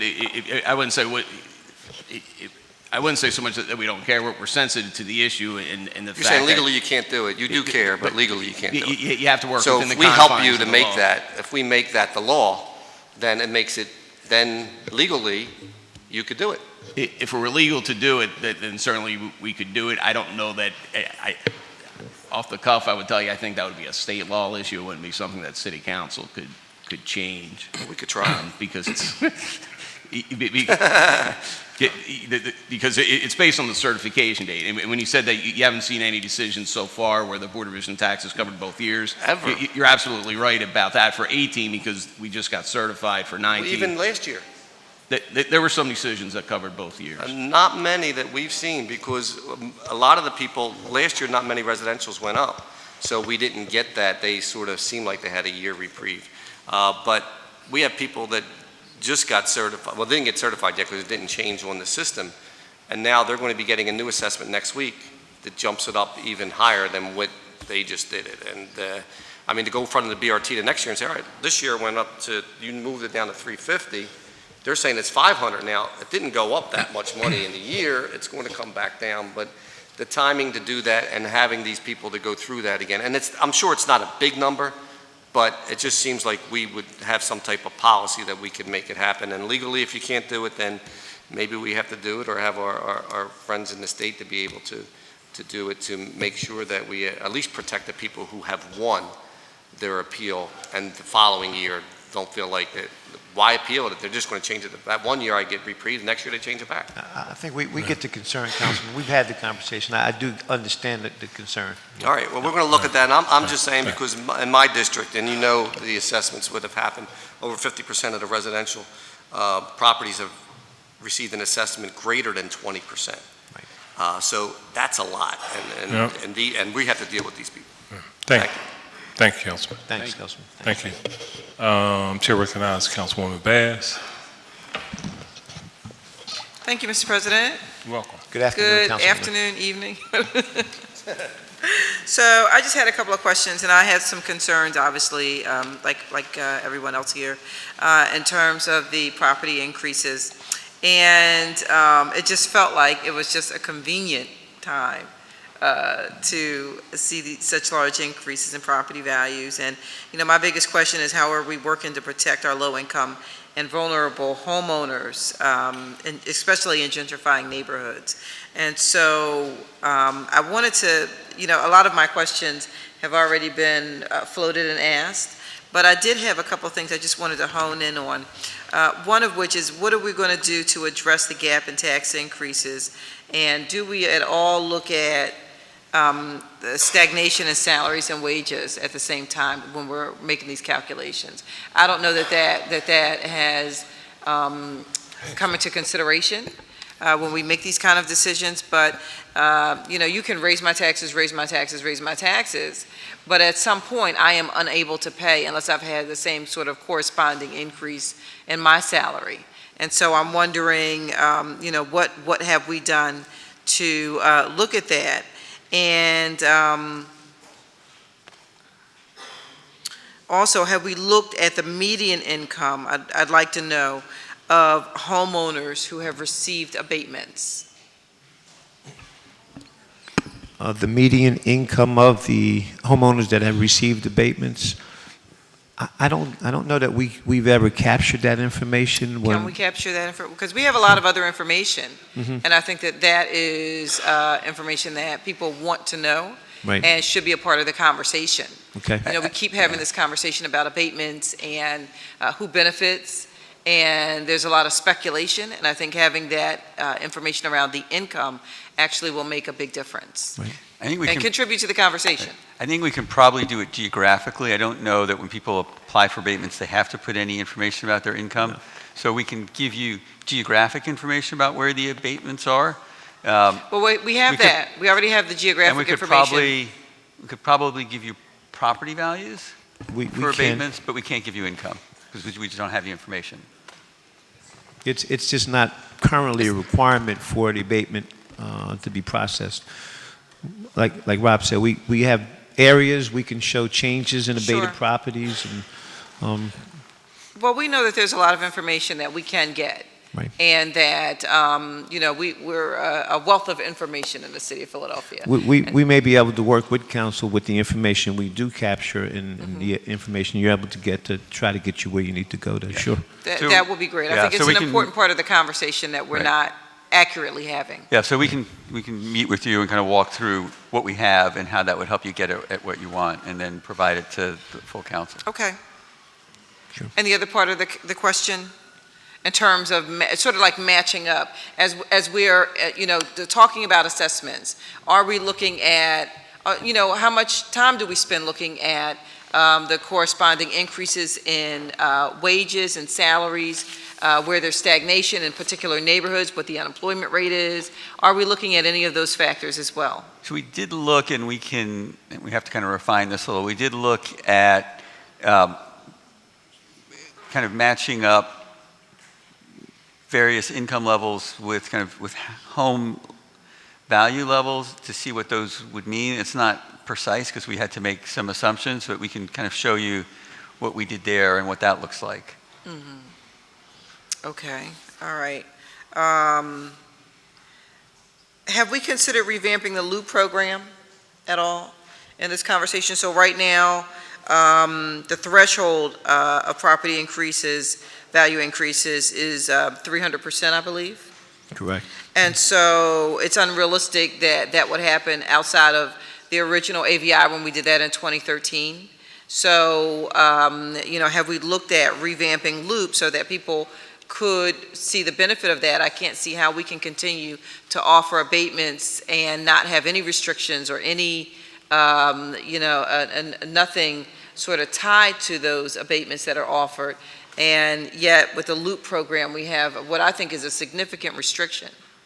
So because it's just not going to be that kind of a market created right now. There were, and Loop was really designed to address those specific, really large increases, like the tripling in values at the time of AVI. What's happened to Loop, there was just legislation passed that essentially extended the timing of Loop for people who meet certain income requirements. I think it was at 150% of AMI. So that change just happened. We've not looked at changing the assessment growth related to Loop. So that's not something we've looked at yet. We could do analysis to look at various options and what that would look like. I think it would probably be pretty expensive, but we can look at that. Okay. Yeah, I think that's important information that we want to take a look at as well. Because I just think we have to retool Loop before we can even have a conversation about, increased assessments and increasing taxes. I just think that that has to be a part of the conversation. And also, homesteads, and one of the problems that we have with a homestead exemption is that we know that there's a large portion of our city where people still have not applied for their homestead exemption. And so, we've done outreach. I remember, again, back to AVI in 2013, and we did a lot of outreach. There were multiple ways that we reached out. I know our office did a huge mailing, several mailings. The folks were all over the place talking about this homestead exemption and how people can take advantage of it.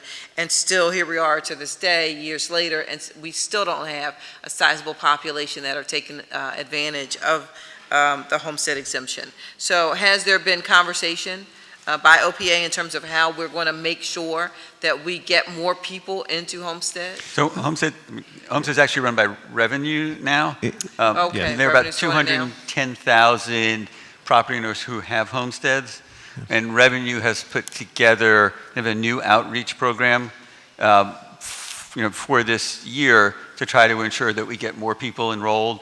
So it's a program that includes more door-to-door, it includes social media, it includes advertising, includes robocalls, so that they've put together a program to try to make sure that we can get more people signed up. When is that? Do you know when that's scheduled to roll out, or when that?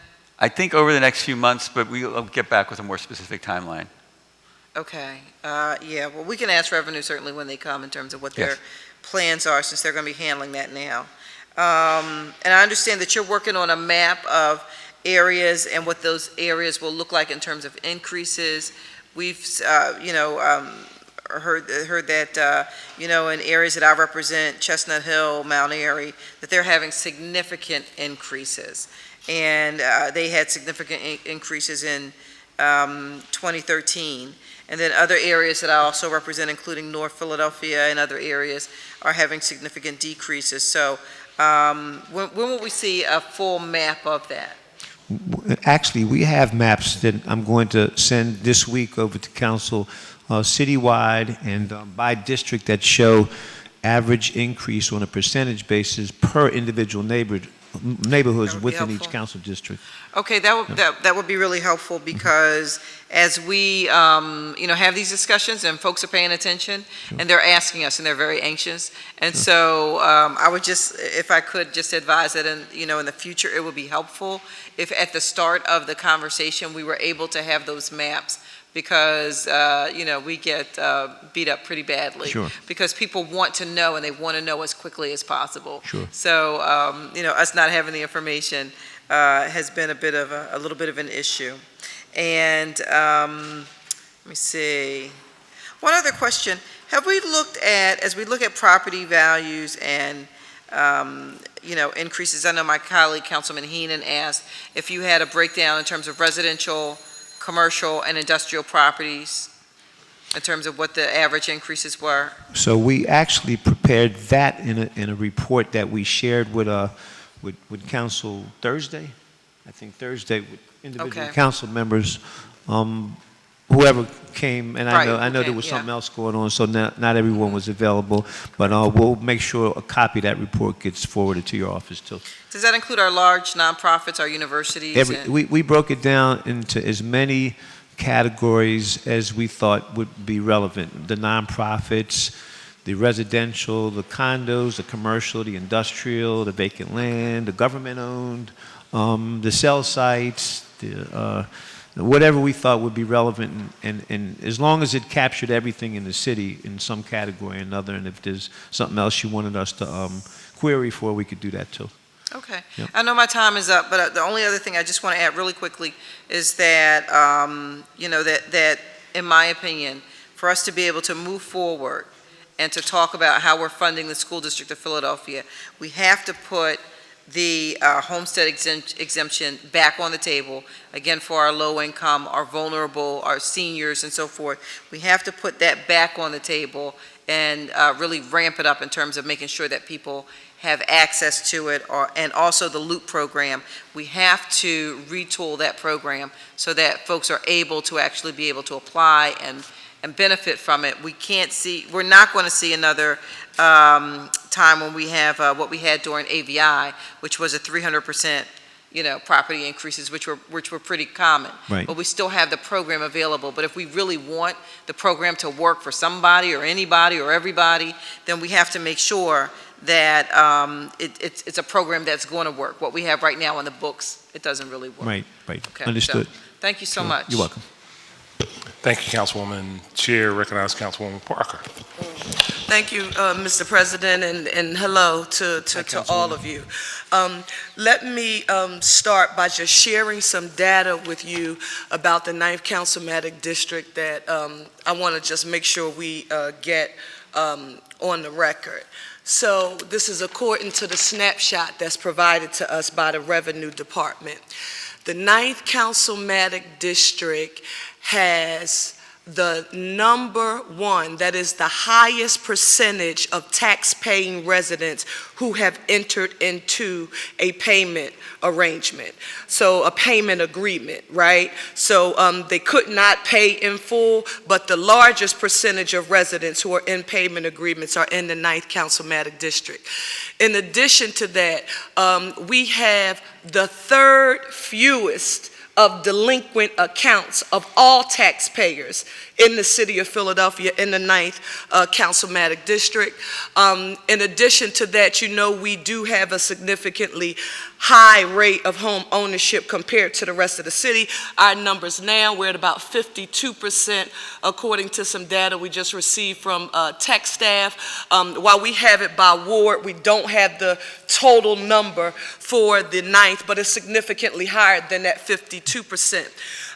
With that being said, I also want to, I'm talking about these neighborhoods from Mount Airy, or if it's a shooting, it's Cedarbrook, but it was Mount Airy, West Oak Lane, Alany, East Oak Lane, Longcrest, Lawndale, Burholme, Oxford Circle, Summerdale, and Logan. And the median household income ranges from, because it's important to me that OPA revenue, along with residents in the city, get that I'm not talking about a wealthy constituency. The median household income in the 9th ranges from some $28,000 and goes to our highest median income is $48,000. And I say that to say, obviously, we're not talking about a rich constituency here, but they're the largest constituency to enter into a payment agreement to make sure that they pay their fair share and they pay their taxes. It's with that in mind that I'm going to ask you to answer these questions. First, has the city enacted or do we have an operating, what we would call a property tax calculator?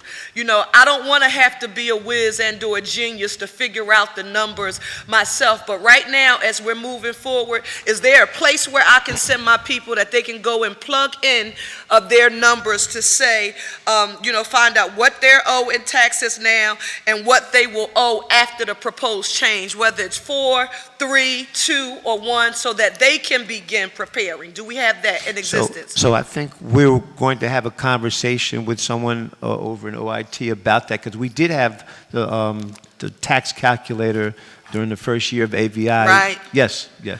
So I'm asking for that tool Yes. to be enacted for this purpose, so Sure. that no matter what the number ends up being, if there is an increase of any kind, people right now, from a self-sufficiency perspective, should be able to plug in those numbers to see what their costs will be in the end. You're right, Councilwoman. That was a very useful tool, because when we went out to various meetings that council members had, that was a good tool for us to be able to show if you got a change, if you have the homestead, all that was already factored in, so we are looking into that.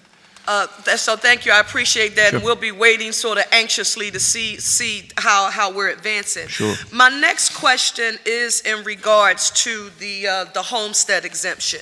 Now, I just completed last night my East Oak Lane and Alany budget briefing and town hall meeting at the York House.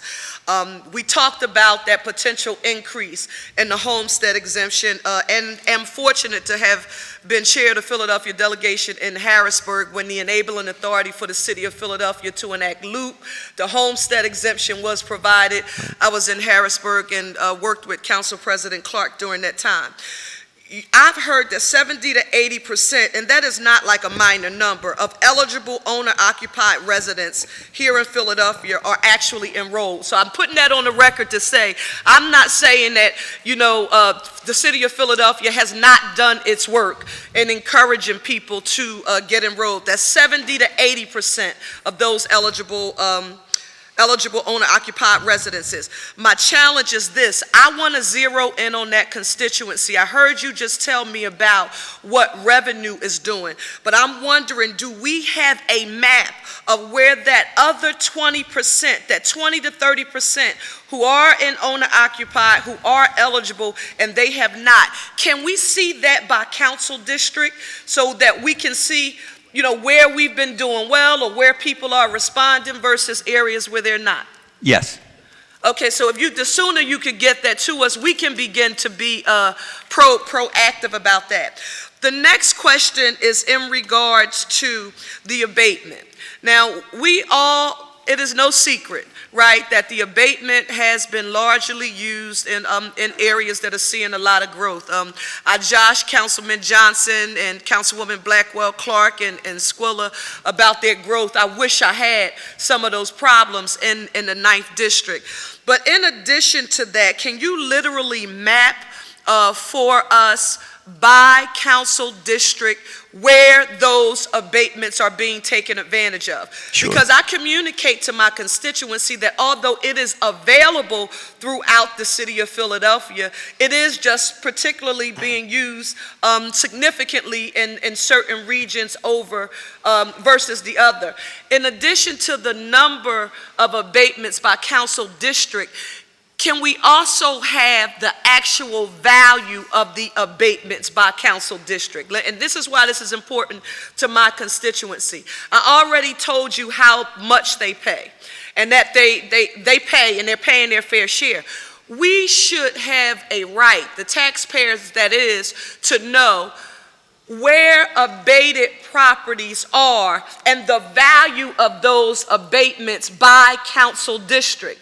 Because if I am to go out and promote to my constituents, who for the record support investing in public education and local control 1,001%, that is not the issue. But if we're talking about increasing what they have to pay in order to make an investment, it has to be worth taxpayer dollars and make good economic sense. And right now, without the calculator, without seeing where the abatements are being utilized and the value of the abatements by area, people feel like they don't understand, or they actually just don't have enough information to make an informed decision about the program. So Sure. Tell me how soon you think you can provide that data to us for distribution. Well, the last thing you asked for, I think, is fairly simple. We can provide a map that shows graphically where the abatements are, but we can also provide a report if you wanted for your council district to show each assessment what the value is and how much of that value is being abated. Right, and that abated number, that's exactly, so the sooner you can get that, the better. We just finished the second one. We have about 5 or 6 more of these meetings to take place in the 9th, and I want my folks to know. Okay. In addition to that, I also want to make sure we get this on the record. We must be creative in the future about how we talk about incentivizing growth and development in the city of Philadelphia. This conversation about affordable housing, and I think Council President Clark, with your leadership, what we've done with the program for home repair, the increase in the realty transfer tax to try to make that investment in existing homes for homeowners that haven't been able to take advantage of BSRP. We've also have to find a way to creatively incentivize development in districts that are not currently taking advantage of the abatement as is.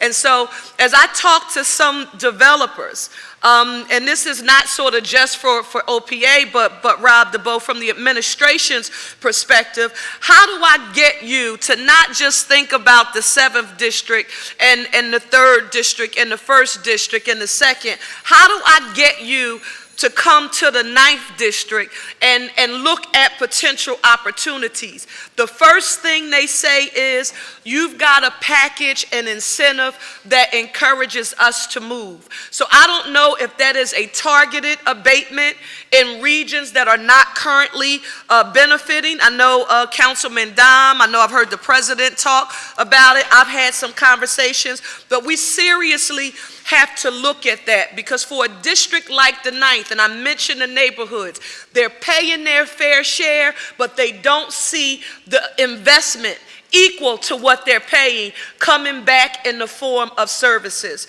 And the data that we're asking you to provide to us, that will help inform our advocacy in the future, okay? Yeah, and one thing I should mention is we're having an outside consultant work with us to look at potential changes to the abatement program and what impact they might have. So it may make sense for us to sit down with you and your staff to figure out whether there are scenarios that you want us to look at as part of that study. The final thing I want to know is, Mr. Piper, you hit on a subject that was extremely important to me. You'll probably remember I brought it up last year, and we were talking about, you were talking about assessors, and I think I heard you say it in response to another question earlier, how there has been a difficult time sort of within the Philadelphia in and of itself, right, recruiting the skill set that you actually need. Right. I want to note again for the department, along with the administration, is that we have a challenge in higher level sort of management, and all we have to do is go back to the Rule of Two, all of that data that was reported of people of color or the demographic that is living in the city of Philadelphia in management positions, working in the city. I will continue to be a strong advocate for us making the investment, and it's worth taxpayer dollars, to ensure professional development so that every skill set that you're looking for that assessor that you cannot find, or that there's a challenge finding within the city now, what do we have to do to equip our existing personnel that are not at that level yet, so that they can get the preparedness necessary that will qualify them to be able to do the assessor's job efficiently and effectively? So do you have any professional development plans or investments that are made that will help that workforce sort of move up and become prepared? Sure. So there's some educational requirements to retaining the position of full performance assessor. As you would imagine, though, most of the folks that take advantage of those requirements or those educational offerings are folks that have been hired by the department. Mm-hmm. On the outside, it's such a narrow profession that you're not necessarily finding people that have the skill sets to come in. So Department of Human Resources has a number of options available for folks to be able to at least get qualified to take the exam, and we're always looking at that to try to make sure we're getting the best people. We're not, for instance, at one point we were looking at folks that just had a college degree, and we figured out that's not necessarily getting people that have the skill sets that we want. That's a good thing to have. Right. That's an option, but we also want people that have some real estate background. So we're always looking to revisit that to see where we're lacking, because it has been a challenge. I will say with council support, you know, and Civil Service Commission, we've made some changes. We're close to being staffed up, but I say it every year, but all the people that are qualified in the city of Philadelphia to work for us, unfortunately, are already working for us, and we're just trying to look to make the changes to see if the qualifications can kind of meet what's out there, rather than trying to make people on the outside meet the qualifications. Nobody, to be honest with you, we understand, nobody goes to school and says, I want to be a tax assessor one day. It just happens to be a very a specific part of the real estate profession. And the folks that we will have to say, I'm proud to say right now, we have just about all of our staff is certified with the state of Pennsylvania. We have, I would say, close to 90%, and the remaining 10% of folks that are on their way to certification, and that's the highest it's ever been. Thank you. Thank you. Mr. President. Thank you, Councilwoman. Chair recognizes Councilwoman Kiona Sanchez. Thank you, and I'll try to be brief because I'm assuming that OPA will be coming back for a callback. But I thought it was important to put some points on the record that will help shape some of the data sets that all of my colleagues have requested. In May of 2017, I introduced the fair assessment legislation, and at that time, we talked a lot about what were the state formula restrictions about how we valued what I considered unrealized value in properties and the abatement part of what people were receiving.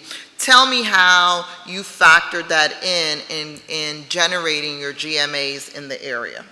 Well, the GMAs, every year we look at the boundaries that are already set from the previous year, and the only thing we're really factoring in, because they have to do with just values based on sales. Okay, so let me go to that because you're not going to eat up my clock. So is there a policy or legal reason why we cannot reduce the unrealized abatement value of properties when we generate a GMA average to determine assessments? I would say there's not a policy in place. Whether or not there's a legal reason we can or can't do it, but we'd have to look into the specific wording and the intent. Yeah. I think when I introduced the legislation, I was kind of pretty clear, and if we haven't asked for a legal opinion, we should have it. The state formula was developed before abatements. And so then we have a program with that again creates value.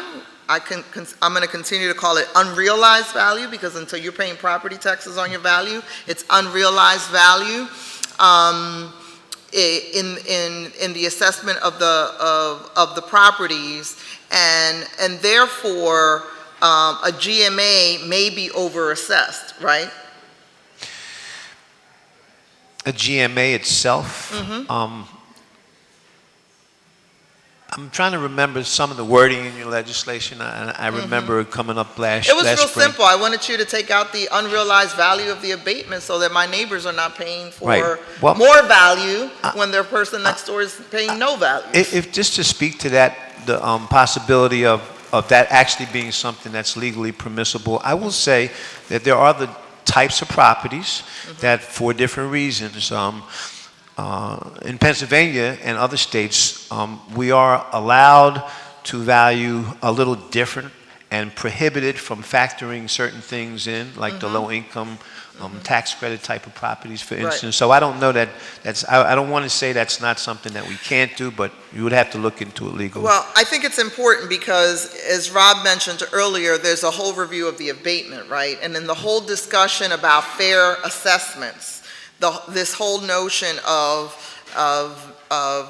unrealized value in abatements, and if that should be one of the changes that we make to this around how we assess. Now, obviously, we want to collect money, but it seems to me that without a full exemption of abatement value, there's no way that we can protect, outside of Homestead Loop and all the stuff that we'll continue to do, there's no way we can protect a block where people may have a property with, old fixtures, no improvements, from their assessment value being overassessed. Yeah, I think your concept of unrealized value is maybe the thing, to be honest with you, from where I've seen it done before, that's exactly what they looked at when they came up with other laws in other states and in Pennsylvania, and how they value certain types of properties different. That might be, I don't know. So is that something that we need state authorization, or is that something that we could locally look at as, again, the estate code does not account for abatements? No. So I don't know why, I don't want to get them involved in this, because then we'd be having a conversation for years. Is there a way that we could account for that in a way that doesn't negatively impact long-term residents? I think that's something you'd have to, it's a legal question you'd have to ask maybe the law department and have them ask someone in the state who's familiar with Pennsylvania County assessment law. Okay. Well, we will formally request some legal opinion and guidance on that as we have this conversation, and maybe we can add it to the abatement review. Sure. That the administration is going through. Just wanted to note, and I didn't look at your performance goal measurement pieces, but I wanted to note that there has been no language access training in your department. You have a language access coordinator. There's no language access plan. It is the law. And so one of, to Councilwoman Parker's point, one of the under-enrollment areas continue to be language minority communities, and I think if we had a more thoughtful language access plan around how we reach those language minority communities. I believe we have a language access plan, and it is up on the website. No, I keep telling folks a plan is not we're going to do training. A plan is this is how we communicate. That's true. The training is May 2nd. That's correct. Right. So you haven't even done training. So we'll be looking for something a little bit more thoughtful than that. All right. Thank you, Mr. President. Thank you, Councilwoman. We will now start round two. We'll shift to 5 minutes. And see, a couple of people are not here. So, Councilman Dom, you're next up. Thank you, Council President. Good afternoon. Well, A couple quick questions. When we install CAMA, will we need the same amount of employees, or will we be able to reduce the overhead? Right. We'll need more employees than we have now because we still are understaffed. But to answer your question, the implementation of CAMA will not result in a reduction of staff. So we're gonna produce the same results, but have technology helping us, but not change the labor cost? Right. So that's another question. Will we produce the same results? And hopefully, the answer to that is we'll produce better results and in a more efficient way. I'm just used to when we install technology, usually there's some sort of a labor savings. And that's true when the benefit of the technology is primarily automation, which is not what a CAMA system in itself is. That's not the primary objective. Let me ask you a question so I understand maybe better. If I'm one of the appraisers in your department and you put a CAMA system in, what does that mean for me as an appraiser? What is the benefit of that? What am I going to see like on the computer? What is that going to do? That's a good question. What you're going to see is, in many instances, 7 different parts of a process that you have to do now to make changes and maintain your data reduced to 1 or 2 more efficient, more reliable processes. We can't make those changes without the CAMA system, but with the CAMA system, we can't do things the same way. I'm not sure if that answers the question, but it's You know really, what would be helpful to me? We don't have to do this today, but Sure. offline, I would love to see a demonstration of the CAMA system so we can understand what that tool how that tool will help. Okay. If that's possible. Is there a demonstration, a possibility that we could have for some of the members that might be interested? I'm going to ask someone who may be here who may Just be able to because give you a better... we've been talking about CAMA for so many years, we right. should probably know what we're going to get. Sure. I'm going to introduce John Hodge, Director of the Office of Property Data. Good afternoon. As Mike Piper said, John Hodge, Deputy Director of Finance and Executive Director of the Office of Property Data. We certainly can coordinate a demonstration of the current CAN system, if you will. So let me go back to my question. If I'm an appraiser in your department, and I have to appraise 2 properties in Council President Clark's district, under the current system, how long does it take me? And with CAMA, how long will it take me? So I believe that it's hard to quantify that difference, but what we can say is that in the future with a modern CAMA system, the update that I make on a certain parcel that then requires someone else in the department to do a next step, if you will be a lot more fluid. So the overall time that a process would take should be dramatically decreased. So if I'm responsible to do 2 appraisals a day, with CAMA, can I do 3? I'm trying to understand if we're going to achieve some savings here, and how will that technology help us in doing the job? I think that overall, you will, if an evaluator has a certain parcel inventories, let's say, they should be able to touch more parcels in a certain amount of time than they currently are able to because of technology limitations. And how much is the cost of the CAMA system at this point? The CAMA system is, the implementation, I believe, is around 9 million. In total? In total for the implementation, yes, sir. And in your opinion, what do you think the goal was of us installing the CAMA system? What will it accomplish? The goal of the CAMA system, well, first I'd say that we recognize this project as a business improvement project with a technology component. So the goal of the CAMA system is to bring in new technology that will drastically increase the efficiency of the work that is done at the OPA. It will also increase the efficiency by which we transfer data between the OPA and, say, revenue. It should also increase efficiencies between how we consume data from, say, the Department of Records and make it available to the employees in the Office of Property Assessment. So there's 2 things I'm hearing: efficiencies and more accurate information, right? Yes. Those are probably the 2 goals. But with efficiencies come time saved, because it's more efficient. So I have to, and we may not know this yet, but there's got to be a way that we're going to save on labor by having the time saved through the CAMA system. I would say those time savings would translate into evaluators being able to touch more parcels during the course of their workday, and certainly during the course of an assessment cycle. But, you know, without the CAMA system, first of all, I got to give you guys kudos, because you touched 537,000 properties this past year. You touched them all. I mean, in some ways, there's 2 sides of this coin. The side of the coin that we don't want to hear is that we've increased the revenue, like, you know, from 1.3 to 1.7, $392 million a year.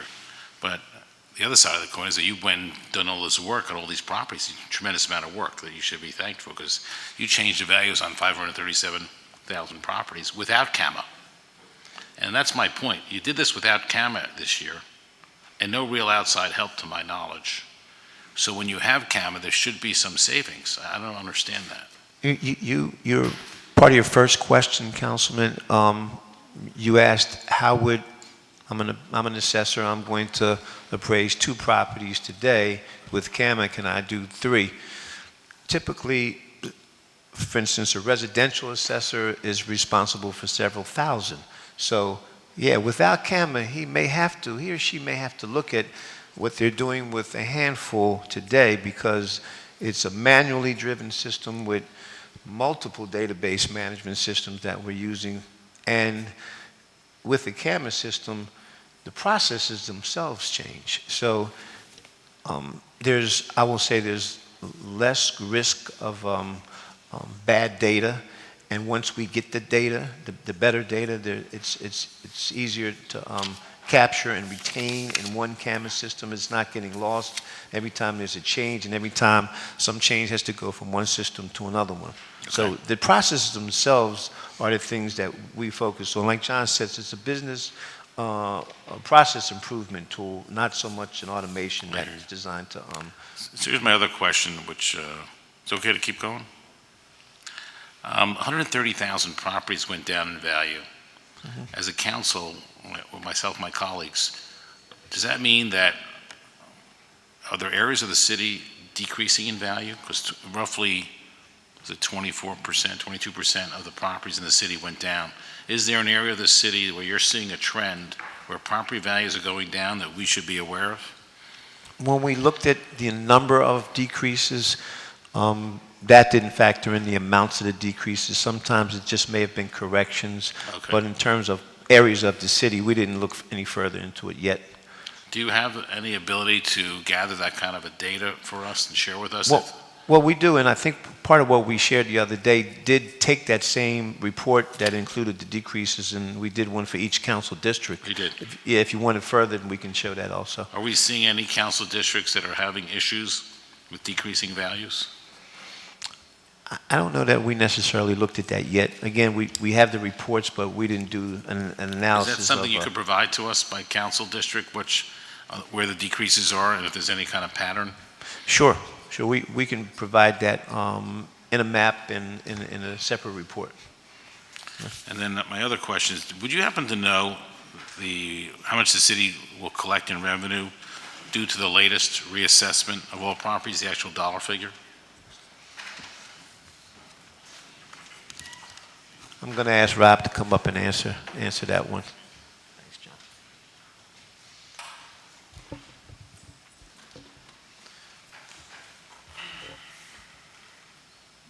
So for the school district side, over 5 years, it's 100 Well, let's just say this coming year total, and then we'll split it up. Oh, you know what? I have a 5-year number in my head. Okay. But to get you this year, I'd have to get back to you. So for the district over 5 years, the increase in assessments is worth about $197 million over 5 years. So the city side would be, I'm guessing like 150-ish. Yeah. So is it together like 340? Probably over the 5 years. 340, 350? Something like that. And on our appeals, do we know how many properties are currently in appeal? I mean, you may have answered this before. You mean how many are under appeal for 2018? Right now that we have to deal with on appeals. We can get that information. I mean, more specifically what you're asking for. If it's for each year, we can get that information. Right. If it's outstanding appeals, we can get that. For 18, I think there were about 6,000 appeals and about 3,000 have been heard. Right. So you're halfway done, basically. The 18 appeals, yes. And I know there was a lawsuit filed by some commercial property owners. Is there any status on that lawsuit? I'm going to ask OPA's attorney, Drew Aldinger, to come up and comment to the extent that he can on that lawsuit. Good afternoon, Councilman. It's Drew Aldinger again. I'm Service Counsel of the Office of Property Assessment. It's my colleagues in the Law Department are really defending that. The folks in the litigation group of the Law Department. What I can tell you is that it is being vigorously defended, and right now it's basically at the discovery stage. Let me ask you a question. Do you need us? Councilman, there was nobody else in the room when we had the 5, but Councilwoman Reynolds Brown has hit her mic, so I want to be fair. Can I ask just one follow-up question to that, and then I'll be done? Sure. You sure? You promise? Yeah. All right. Just mess with you. Do you feel that if you, at some point, I'd like you to come back to us, if you feel that you need to have outside counsel support the lawyers for the city to defend that appeal, we should engage them? Sure. I'll pass that message along to the acting city Okay. solicitor. That's All right. not outside. Okay, thank you. Thank you very much. Thank you, Council President. Thank you, Councilman.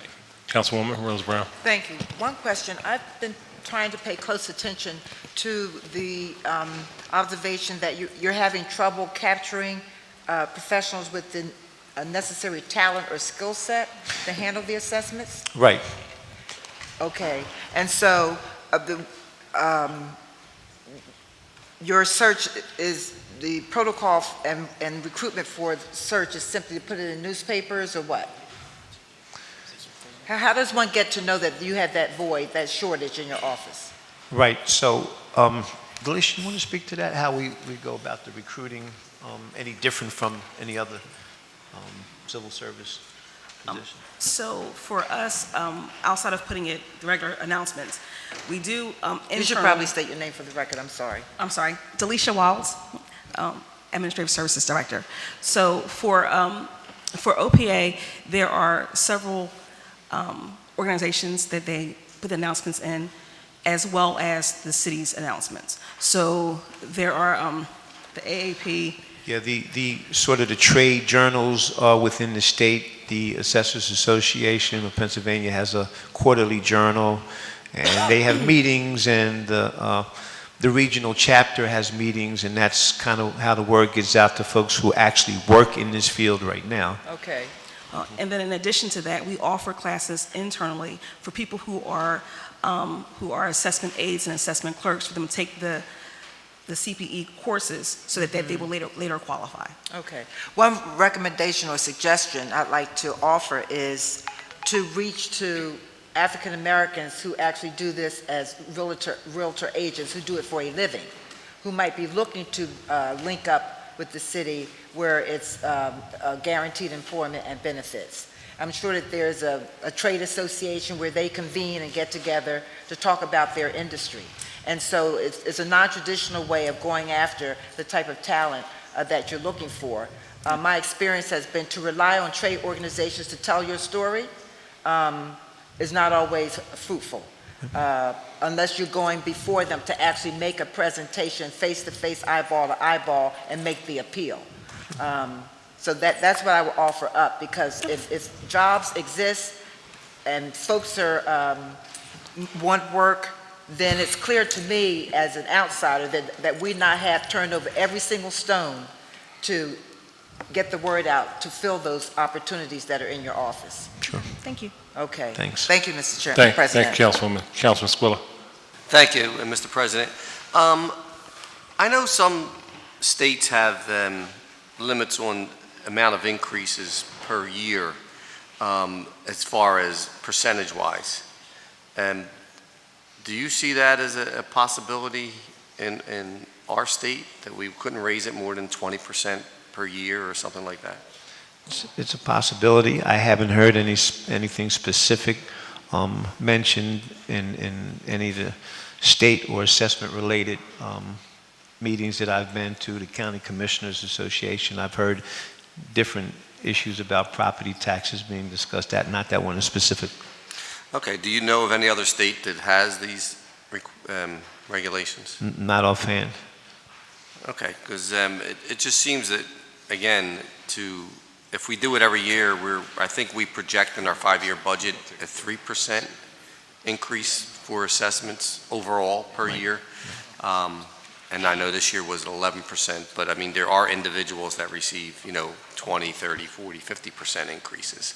And it just seems like there's, maybe if we had some protection that, even if you were going to raise it 50%, you can't do it in 1 year, you would have to raise it 25% 1 year and 25% the following year to get that value there. It would be easier for some folks to be able to pay these amounts. Sure. So I was just wondering if you knew of that, or if we could look and work with our state legislators to see if they would be willing to look into that for us. Sure. Thank you. Thank you, Councilman. You promised, sir. All right. Councilman Dom. I just have a question on this chart that Rob gave us last week. What are non-institutional vacant land, cemeteries, nominal buildings? Because they saw a big drop. I'm just wondering why that would happen. We try to put labels on there that would, if nothing else, at least point out what I understood them to be, so I could explain it to you guys. So, but some of them are a little misleading. Non-institutional, so not necessarily owned by the nonprofits, but vacant land that may have some nominal building value on it, like, for instance, some cemeteries, believe it or not, and some of those are taxable, but they have usually some very nominal building structure. Well, it looks like you took a major write-down from building values of 144 million to 11 million. Mm-hmm. Yeah, that's what we saw. Okay. All right. Thank you very much. Thank Sure. you. Thank you, Council President. Thank you, Councilman. Actually has a couple of questions I wanted to ask, but I know we have to get a break for the stenographer, and some of us need a break. What I was going to ask you, I want to ask you about this issue in the low-income housing tax credit deals. We can probably continue to disagree with respect to the whole capitalization issue. You know, they're income restricted, and we believe that the ability to raise assessments should be extremely limited because they don't have the wherewithal to keep pace with operating costs versus market rate, where you got market rate apartments, they can do whatever the market calls for. So this whole, I think it's a 7%, 7.5 rate, we believe is not adequate, but I'll follow up with you offline.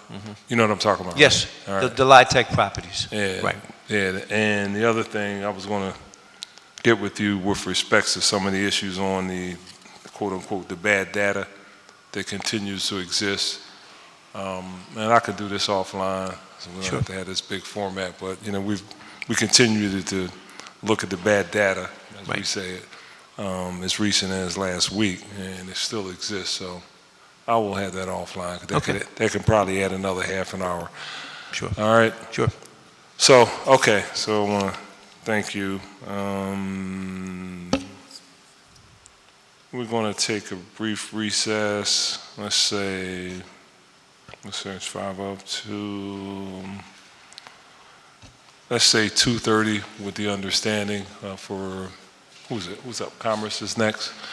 So this has nothing to do with you all, other than you can get the heck out of here. So we're going to take a recess and we'll just have Commerce come in. Thank you. I'll say 2:30 with the understanding that we'll probably bleed into the 2:35, 2:40. All right, thank you. Thank you very much.